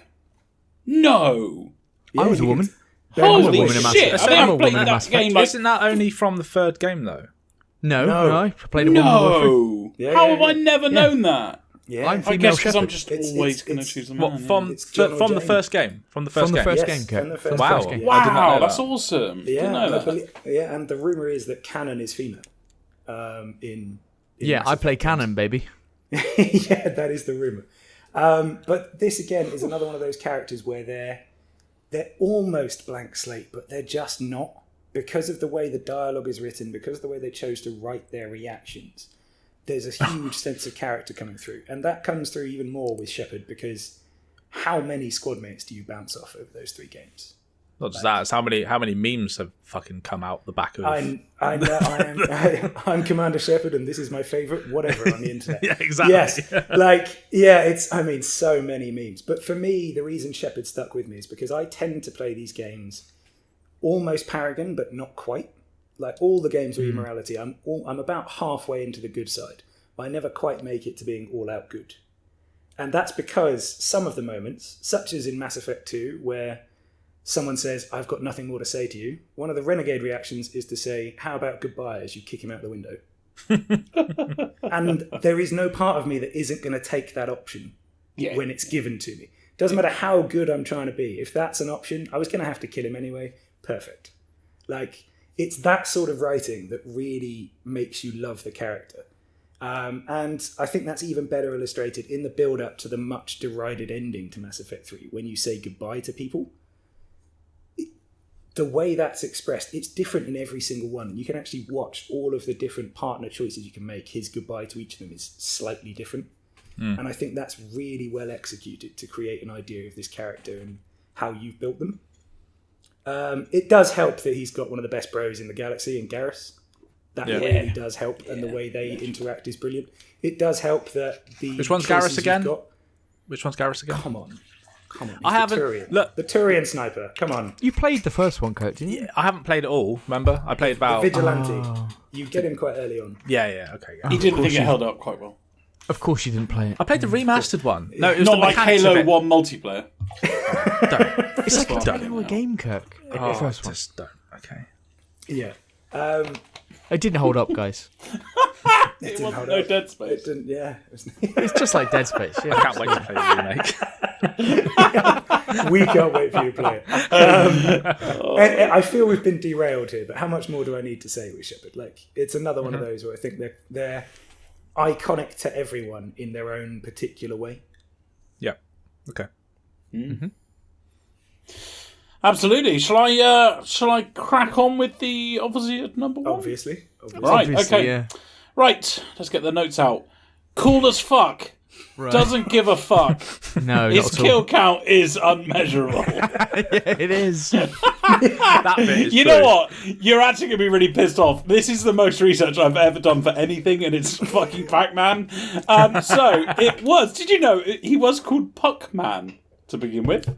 But when they shows a lot of character development. But when they localized it in the US, they were worried that people were going to change it, like graffiti it all to fuck. So they changed it to Pac-Man. That is a fair assumption. Yeah, I think. That's pretty cool. Yeah. So he has spawned over 30 games and 2 TV series. Yeah. See what I did there? That's on the wiki, isn't it? Yeah, I mean, he's obviously the best character here, but let me spit some facts at you. So, according to the Davy Brown Index, if you don't know what that is, look it up. Pac-Man has the highest brand awareness of any video game character among American consumers, recognized by 94% of them, surpassing Mario and Sonic. Mario's own creator said Pac-Man was his favorite character of all time. Really? Pac-Man was the very first inducted at Twin Galaxies International Video Game Hall of Fame. And on top of all this, what other character fucking eats his enemies? Who turns around and just and fucking eats people? That's not what the sound is, Eddie. Do the proper sound. Thank you. For these reasons, for the facts that are in front of us all, this Pac-Man is the greatest video game character of all time. I'm sorry, can I just interject? You said you did the most research for that one. You said about 4 things. It tells you a lot about his undergraduate dissertation, doesn't it? Because I do not believe that you should talk for 4.5 fucking minutes just to summarise the thing that we're doing in the podcast. Eddie, the reason you don't believe that is because you know nothing about the character. And no, it's because he'd mispronounced a lot of words in that time. He did. There were a lot of words. Even I caught those. Are you sure it just wasn't the amount of rum that's in my mouth? That could be a leading factor of it, yes. It's certainly having an impact. I'll be honest, I did have more other facts, but they weren't all like number ones or best ones. So I think it's like... Oh, you didn't want to include them? Yeah, like Games Radar was like 73rd most memorable and stuff like that. Yeah, you wouldn't put that on the CV. No. Well, Okay. Kirk, the decision lies with you to start. Okay, so I'm going to start with Shepard because I right. So don't get me wrong. Before I Shepard's in jeopardy. no, well, no. I don't think so because you don't start with you don't start with the one you're going to get rid of. Yeah, that's not true. A couple of you have. Oh, it might be in jeopardy. I think I did. So, anyway, yeah. Shepard is a character that I have known about, and obviously never playing any of the Mass Effect games when they came out or until the remaster came out. I knew the character just the same as I knew about Pac-Man and whatnot. I didn't really know much about the lore. I didn't know why people loved the game so much. I just knew that there was this huge fucking aura of just people congregating to why it's such an amazing thing. Playing the first game for the amount that I had, I can see why, but obviously I never really got into the nitty gritty of it. I never got into the bones of it, especially when you go to 2, because 2's the better one, isn't it? Out of them, two and 3 are definitely better. Yeah, than 1. 2 and 3 kick up, right? I never really got into that, and that for me is personally because I just cannot get past the mechanics. I struggle with an older game if I never played it. The first one is the worst one as well. It is, yeah. I mean that fucking the tank thing that you drive is just truck, yeah. Except for that, it's literally fine. Just like Dead Space is fine. Definitely not. No, definitely not. No. I played more of Mass Effect remaster than I did of Dead Space. So but you did like a full review of Dead Space, but yeah, fine. Yeah, I didn't. I played it for 20 minutes. You will never let that go. You fucking hell. Never. So yeah, I understand why people love the character so much and the stories that it has spawned, and also just the different paths that you can go, because there are loads, aren't there? Like this, like all your decisions matter really in that game. And am I right in thinking as well that you can carry over the story from the first game to the second and then so on? It all ties together, and it all ties together, which that's fucking cool, because obviously whatever you've done in game 1 directly affects game 2 and then 3. So that's cool. Lara Croft again, Ben with the character. I played the PS1 games, like you said, very highly sexualized in the early days with big pointy polygon titties and stuff like that. Absolutely no. Did we all try and see her in the shower? Are we all going to admit that? No, didn't do that. Shut up, Kurt! Get off your high horse. Kurt was playing it last year, really. He didn't think of it. Yeah, I didn't. All right, okay, yeah, that's right. I did try locking the butler in the little cupboard. You did. Everyone did that. Yeah. Fuck the butler. Yeah, don't need him around. Fucking follow me around like a creep. But yeah, as you said, the character it was a mascot for Sony back in the day. And obviously that ended up spawning films. If the way that Eddie said it, spawned. I don't know why he uses that. Yeah. You literally said it like 3 sentences ago. Gives the idea of them bubbling up from some kind of goo. You literally said spawned like 3 sentences ago. Fuck it. Although applicable, it is something we're now using as a standard, so yes. So. I love spawning. Birth. Love spawning. Yeah. The franchise. The character is... I do like the interpretation of her being like it's like a female Indiana Jones, because that is essentially what the games are, aren't they? And I think it's very sexist to say that, to be honest with you, Kirk. But I don't think that's sexist at all. Indiana Jones is a female Lara Croft. There you go. Yes, thank you, Pete. That's more like it. The latter Indiana games Jones came first. I know. The latter games. It did spawn first. Guys, I'm giving my spiel. Shut up. It was birthed. Birthed.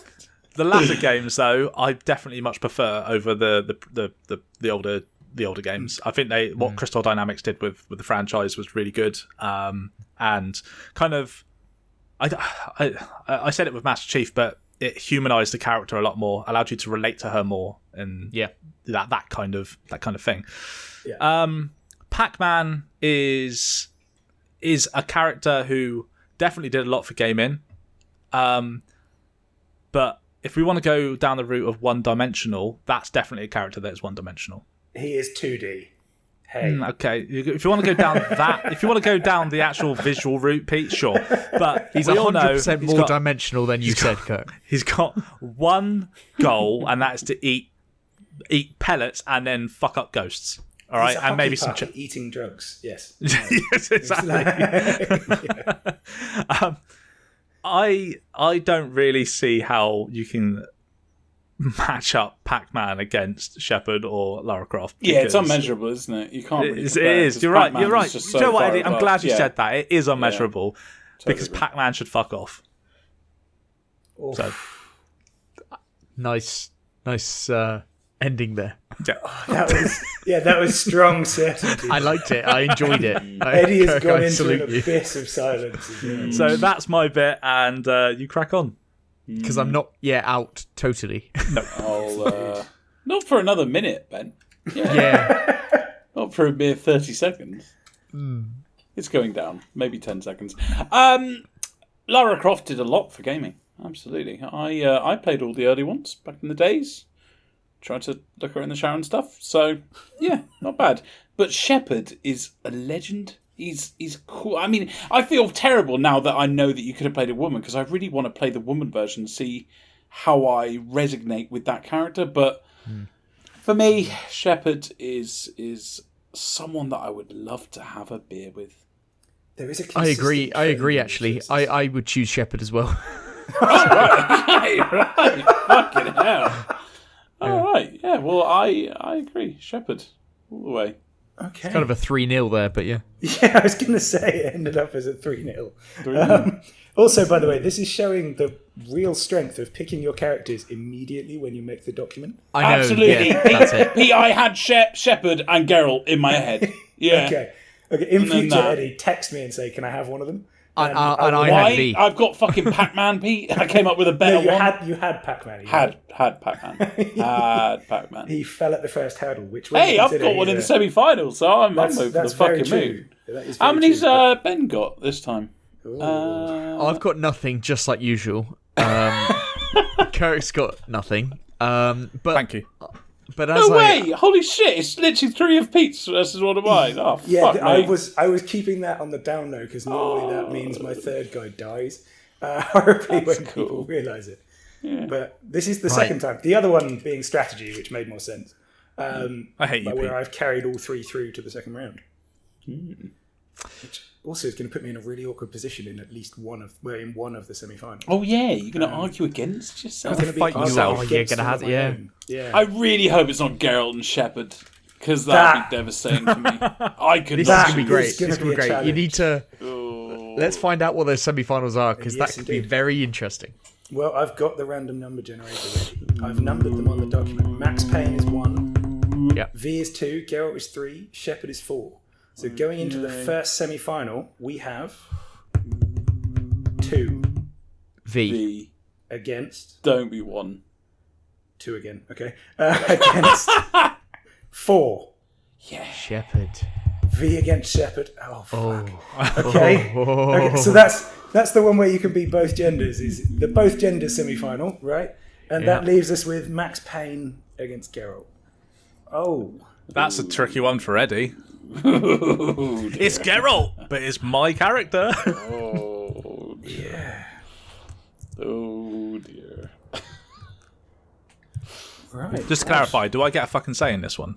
Yeah, we all yeah. get a say. Yeah, okay, we all yeah, get a say. Oh my god, we're not doing all 4 of us vote. are we? Yeah, we are, because it's yeah. not- It's Oh, gonna- it's fuck gonna be a my nightmare. life. In fact, this ain't going to go well. Kirk, we have the most say. What? Because you and I don't Because- have anybody in it. Yeah, exactly. So we need to team Well, up. to be Is that what you're fair, saying? No, you, you Ben, still and- got you, the Ben, and equal amount Eddie. of say. You still have 1/4 say. What the fuck's wrong with you? What? Yeah, you What? we have have the most exact say because same. we're going to team up. To be fair, in the first semi-final, guys, Nice. in the first semi-final, we literally all do have exactly the same because I have to go up against one of my own, and Eddie hasn't got a dog in the race. True So that. the first We're one less is powerful, literally- Kirk. Our power has been diminished. So this first semi-final, we have V from Cyberpunk 2077 versus Shepard from Mass Effect. I'd just like to say at this point that if V ends up winning this whole thing, that would be magnificent. Like Cyberpunk, the absolute clusterfuck that has been Cyberpunk. They do protagonist. narrative and character so well. That Oh, it's amazing. It made up for the rest Yeah, of that take the clusterfuck for me. gameplay away from it. This is a protagonist game that we're playing, Yes. right? Not game. It's- We're not playing the game yes. of the game. We're playing the protagonist. Sure, how do we want to do this? Do we want to do an initial vote and then see if anybody will change their mind? And then I think we probably should do that. Yes. Yeah. And I'm gonna start us off by saying, from these two, and despite my love of Cyberpunk 2077, I'm going for Shepard. okay. I know mine pretty firmly. I like that V's come through, especially with Pete's argument about Keanu Reeves. But Right. Shepard's a legend in gaming, and every day Shepard. And I will go V. I think V's a stunning bit of writing and character development and I arc. completely agree. But No. I will also say V. Oh, for fuck's sake! The thing is, I've played the game, and I know the character, and I enjoyed it, and I played it so much that I completed it. Okay, I cannot say And that the says so same much for because Shepard. Kirk does not complete Yeah, games. you completed. No, you did not complete. did. Yes, I did. Cyberpunk, yeah. Yeah, I did. Yeah, yeah. you did. He may Did you, have been Eddie? the first of us to finish. No, absolutely not. And I also don't believe you did. So I did. I've got two other people Kirk did. backing me up. How Kirk can did. you not believe Kirk that? did, yeah. Eddie, we had a group chat about Cyberpunk the entire time. Like, all three. Yeah, we had a WhatsApp group. Yeah, yeah. Jesus Yeah, and Christ. I was the first one to complete it as well, wasn't I? Yeah, I think so. you were, yeah. I think you had some time off more than us. And Did you not return it, Kirk? What did you play on? Xbox Series X. Oh, you had a Series X then, didn't you? Yeah. I did trade it in afterwards because I'd completed it, but I had fun with it. Mm-hmm. So anyway, This is- yes. God, you turned it in after completing it and enjoying it. That Yes, is because low, I won't play it again. Kirk. I don't know, no, because I don't play games That's much not low. after I've That's completed just them. that's just prudent financially. Yes, thank you. Oh, for Thank you, Ben. fuck's sake! There are a million developers out there screaming right now. Well, guys. Anyway, we need to find some lever here that's going to make this go through. Well, here's the So- thing for you, Pete. I think you should just. I am V. You could swing it either way, and you're going through Kirk's anyway. not changing, and Yeah, I'm you not like changing. V. No, I'm not changing. Can I just say that V is not only a character that you kind of create yourself, and I know, Pete, I agree with your arguments and blah blah blah blah.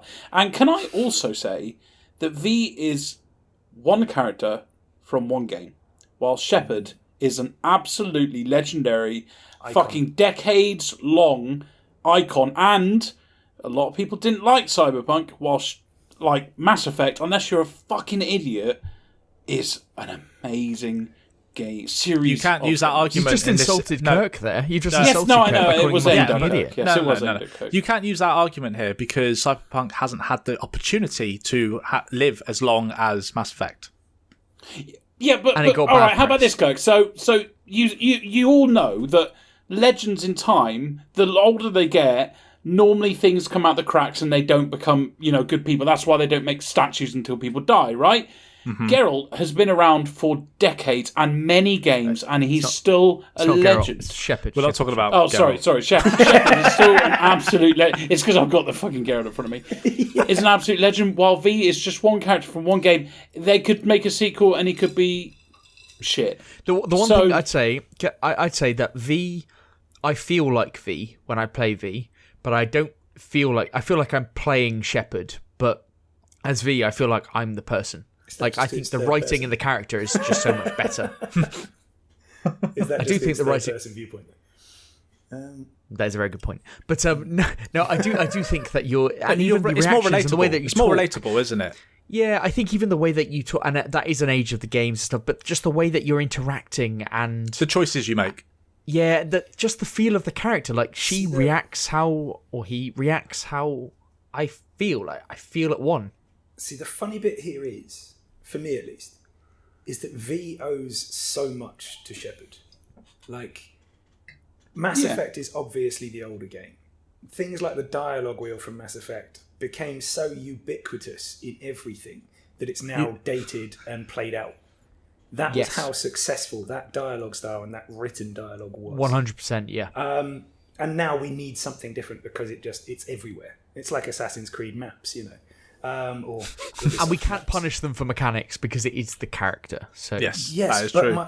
I suppose my point is that so many of the ways that V is realised, including the having a backstory despite being able to customise them so much, is down to games like Mass Effect pushing. Oh, so you're saying importance of you're going beyond the character itself and just saying the importance of Shepard. Sort I of, don't think you can. I don't well, think you can use that. You haven't let me finish because the problem is that because of that, V is a much more refined realization of a character, because they've taken all that stuff on, they've tested it, and they've made it better.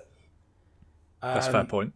Yeah. And that is why this is really tricky for me to flip-flop as well, because they're so heavily interlinked for me. Like these two. I do think that a character like V has a bit more, and I'm not saying this is better, but I'm saying it has more direction. V has more direction than somebody like Shepard. As you said, with Shepard, you can make more of these moral choices that to craft your character. And for that reason, I think a stronger protagonist is somebody who's a bit more directed on their journey, and I think V is. You may end up in a different place and your ending can be different, etc., which is fantastic, obviously, for a game. But the character itself, like, doesn't change an awful lot. Like, you are seeing this complete vision that they've put in place. And I suppose because I know how people line up here, I am going to be the one who's going to have to flip. You will be, yeah. And I find that quite difficult to do. But I'm just going to remember it's Keanu Reeves. So I'm going to put Keanu Reeves in the final. And I'm sad about it too, Eddie, but these two, you can tell, are muling this one. They are Ben's found a hill to die on. I don't think this is fair, because Kirk doesn't even like Mass Effect, so he's had no connection with Shepard. Eddie, before I flip-flopped, do be aware that I jumped on Discord again to check if Deadbeat Punk was there, so that I could go at Punk, pick between these two, but he wasn't there. Sadly, he's offline. Sadly, none of our wonderful guests are currently on. So if Punk is listening now, he's like, "Damn it! I could have had a dog in this race." Deadbeat Punk, you fucking prick! I'm going to put your head through a fucking frame. I reckon 100% you would pick Shepard. 100%. I think I sincerely. I would put 20 quid on that right now, Shepard. So it is with regret. With regret, V from Cyberpunk is through to the final. With regret. Fuck me. Are you that upset about it? No, but I do regret that I've put Shepard out for V. Okay. For V, I put V forward as one of my top 3. No offense, Pete, but at the end of the day, you've got 3 fucking people through. What more do you want? I know, but if I don't put some emotion into this performance, who the fuck will? Come on, God! Right, we're into semi-final number 2. You are Jesus Christ. Pete. You are right that we need to, going forwards, we probably should have a fail-safe, a backup plan, of like contacting someone like Pump and Shall we put a 5-minute poll up on Twitter to decide between these two? I would love to see the result, because given the performance of the two franchises, I suspect Shepard would have landslided. Shepard would have without a shadow of a doubt. We should do that in the future. We should do that in the future. Do a poll. Yeah, that'd be fun. But we're on to the second semi-final now, which is Geralt from The Witcher against Max Payne from Max Payne. Okay. Should we have an initial Max Payne off of Max Payne? Yes.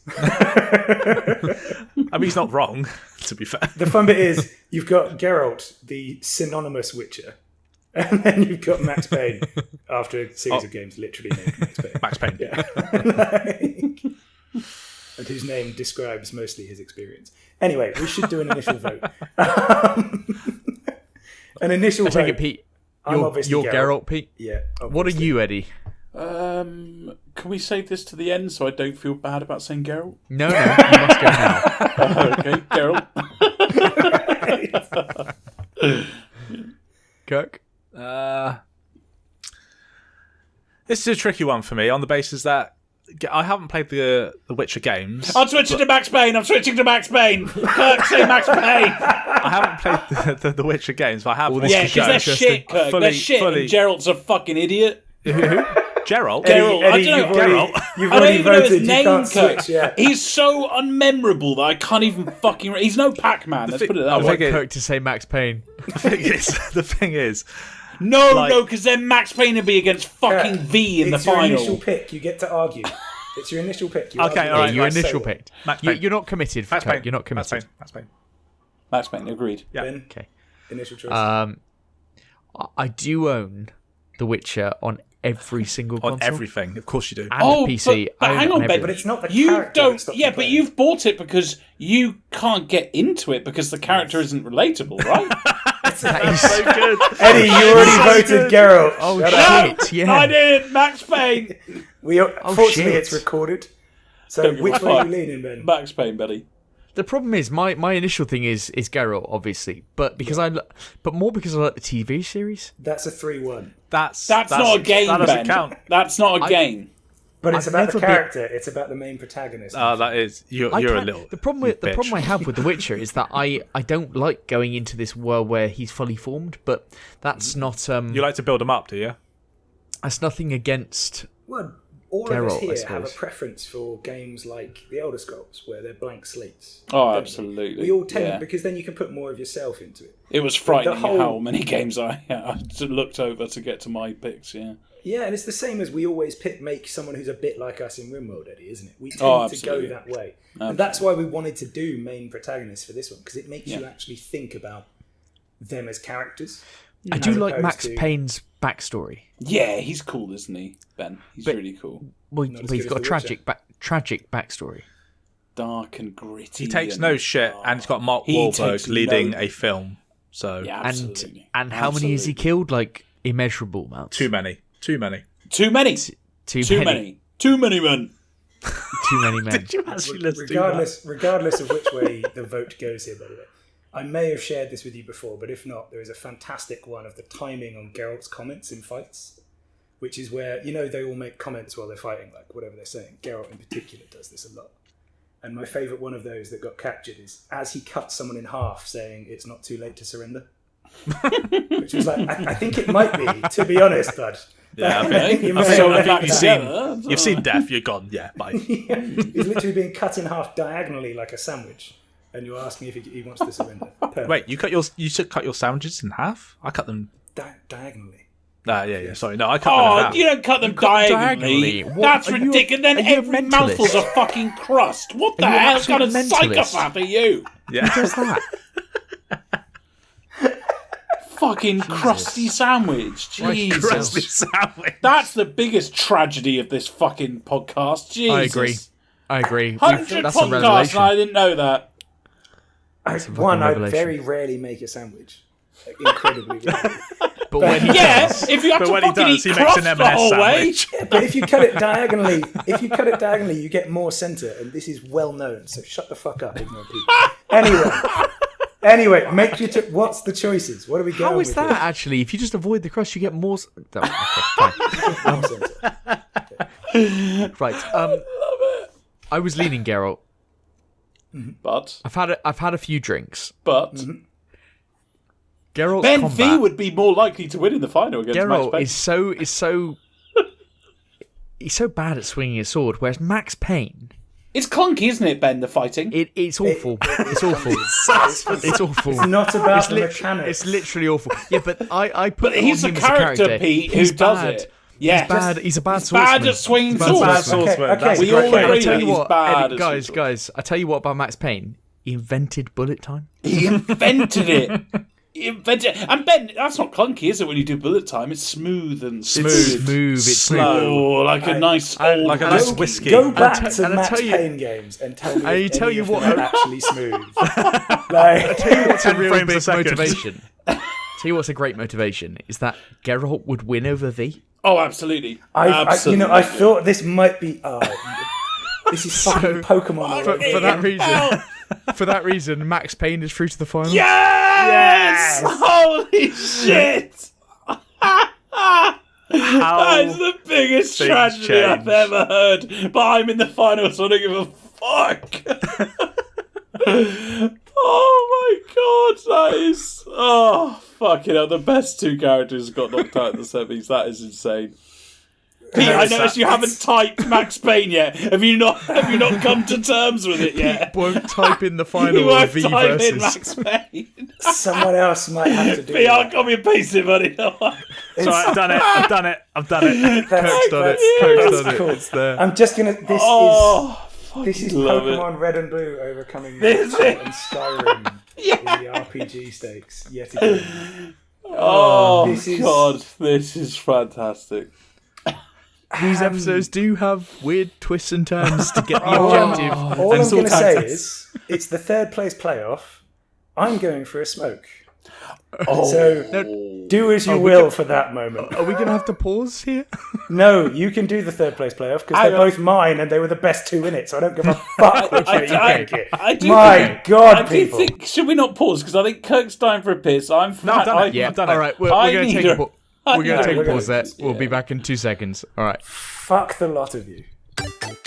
We have our finalists, and before that, we have to have our third place playoff. And before we start that, I should point out that despite having 3 make it to the playoffs, why am I furious? Why am I furious? Because it's you. It's you, Pete. It's you. No, it's not me. If anything, it's everyone except me here, who has just left the best 2 characters. Max Payne is just a better character, Pete. When will you accept this? Pete, what Ben, don't you understand voted about this format? Pete, what don't you understand about the format? What don't you understand about this? I understand You set the format rules. Pete, I'm sorry, Pete. Objectively.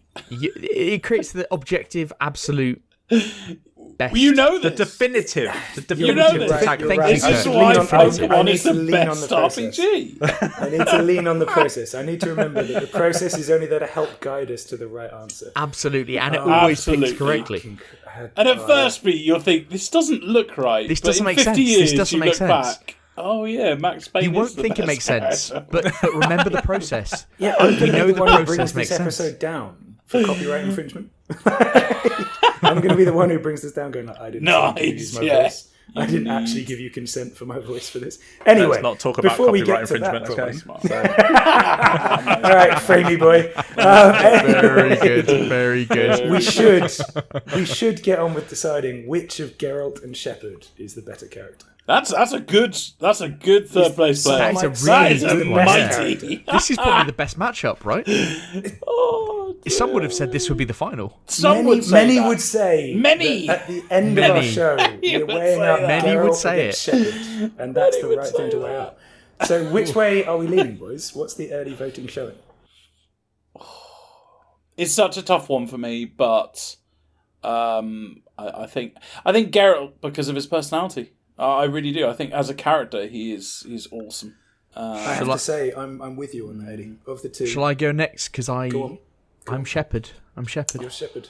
You would be. Yeah, I feel I'm a like heavy- you're just I'm a heavy- fucking awkward at times. I'm a heavy Shepherd actually because of Eddie, my what it is relationship with Ben's Witcher. had to attach heavily to people that aren't his because all of his went out really early.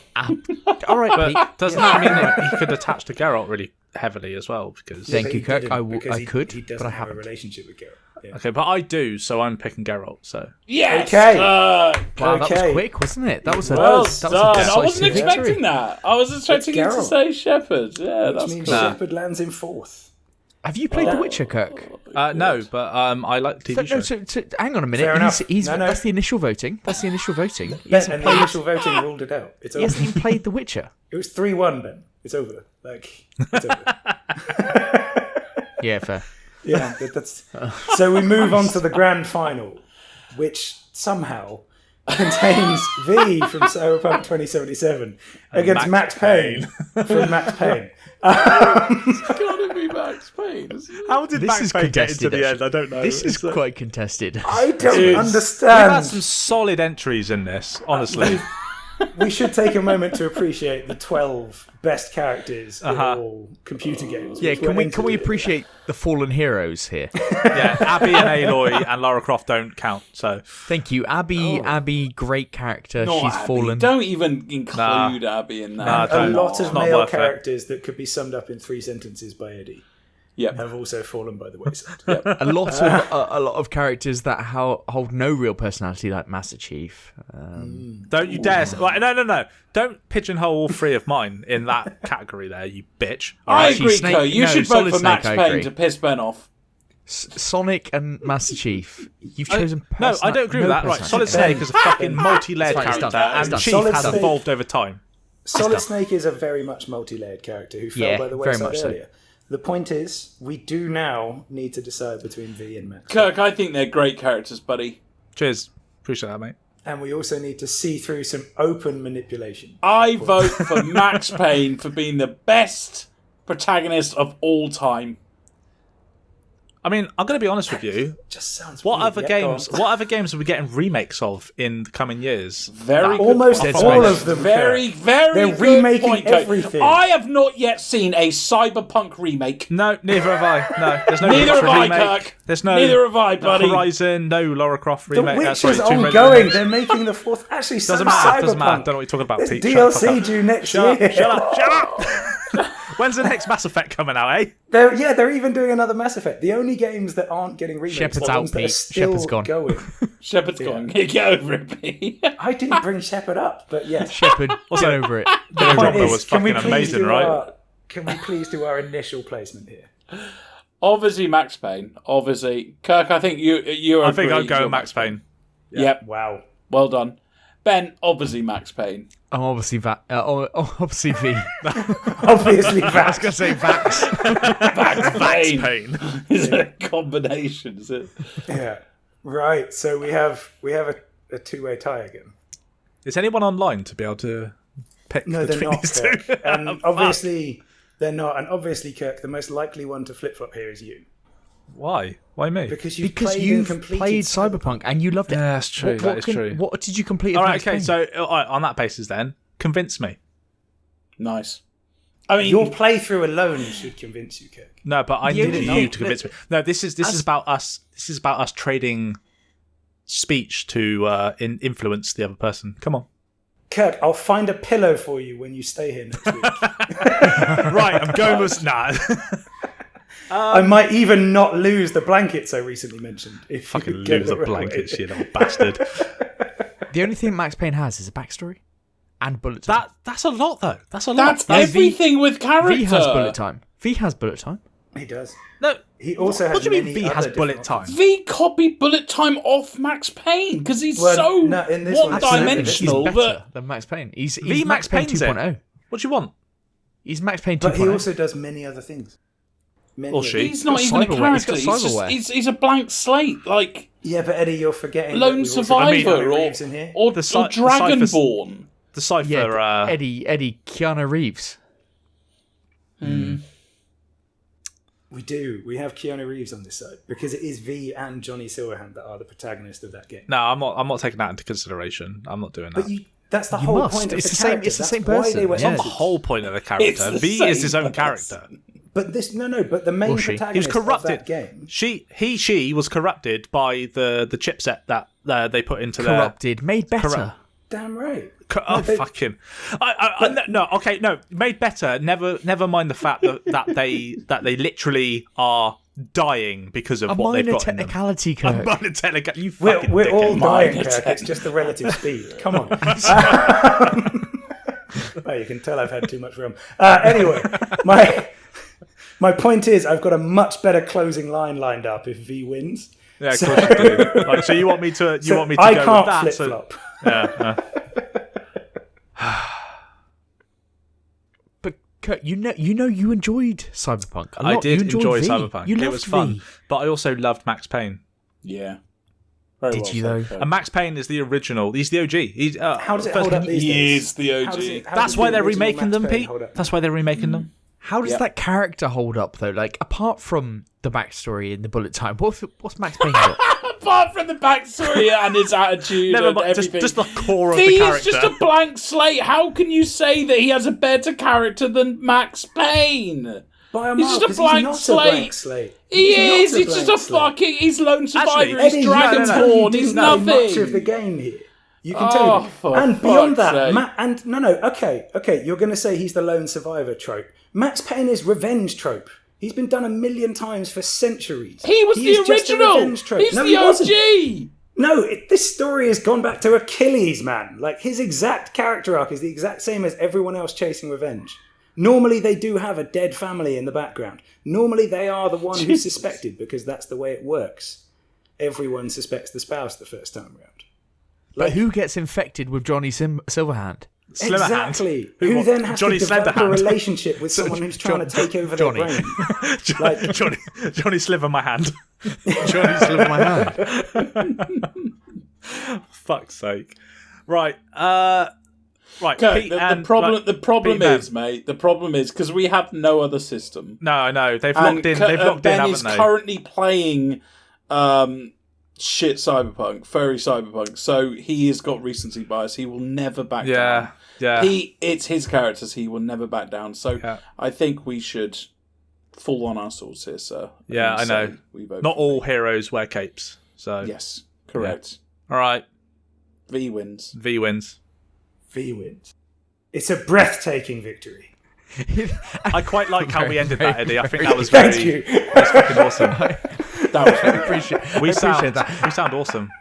I knew Eddie would hate that as well. It is interesting that the definitive way of choosing, we didn't have a mechanism of.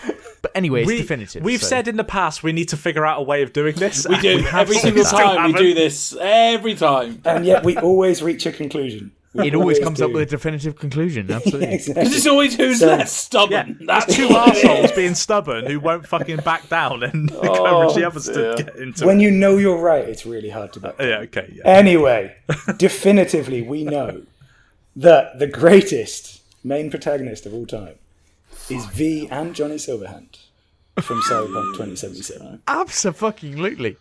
God help us all. Eddie, you did this to yourself. You voted out Geralt. Yeah, I would have had him. but I asked you in the first round. Yeah. Do I have your backing? Like, What? In the very first round, when I was wildcard judge, I said only because I know you'll back Geralt at the important moments. Eddie got blinded by the fact that he could be in the final. He did. Yeah, Eddie got blinded by and a I chance did. of victory. I got in the fucking final. Ben, that's 2 fucking stages past And you, I buddy. tell you what, I Pokemon Blued you because I got one into the final to make sure mine won. Absolutely right. I got the And first I could possibly get. I'm furious that the same thing that happened in our second ever episode has happened in our 100th. So think you knock me out. You think you knock me out. You'll knock out nothing, son. And once again, I win and I'm furious.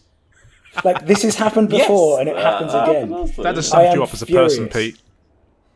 Yeah. If I'm being honest, I would generally say Geralt 1, Shepard 2, and then Snake 3. But obviously you've got to play the game, buddy. Yeah, I think that's what everyone would say. Right? I mean, Geralt 1, Shepard 2 is, I think, guaranteed. But yeah, play the game. Gotta play the game. Pac-Man should have won. Pac-Man should have won. Sonic 2. Absolutely. Thank you. Master Chief. Yeah, one-dimensional. Absolutely. I mean, it is interesting that we did have 6 choices plus that could be defined similarly. And Max Payne and Snake are all my basically the descriptions same seem to be thing. the same, didn't they? And I think Snake could have gone in that Master Chef, maybe. Master Chef could have come in. Yeah. Oh. Either way, for those who stayed with us for the entire... Are we over 2 hours, boys? We're over 2 hours, aren't we? Yeah. God damn it. Of course we are. For those who stayed with us that long, as well as the 99 episodes before this one, thank you very much again for joining us. Ben, if they want to tell us their views on the definitive ranking, how would they get in touch? You could email us, podcast@grumpygamers.co.uk. You could tweet us at grumpygamerspod. Hopefully we'll get some tweets on this because this is a great turnout. I'm very excited about this. Our podcast will also be on YouTube, Grumpy Gamers Podcast, and we stream on Twitch Thursdays, 7 p.m. Grumpy Gamers Podcast, all one word. Yes, We've done that before, mate. It almost is, yeah. And it does get more fluent over time, it's got to be said. But the thing we should also point out is that myself, Eddie and Kirk are going to EGX London next weekend, and we will, of course, be talking about that. This weekend when this podcast comes out, mate. Fair point. That's true. Yeah. Oh. Yeah. Saturday the 24th. Tomorrow, and it comes out on Wednesday. EGX is in 3 weeks. Yesterday. Yeah. It's yesterday somewhere. Yeah. Anyway, the point is, we will be talking about EGX London on our next episode, episode 101. But for this week, it's GG. GG. GG. GG.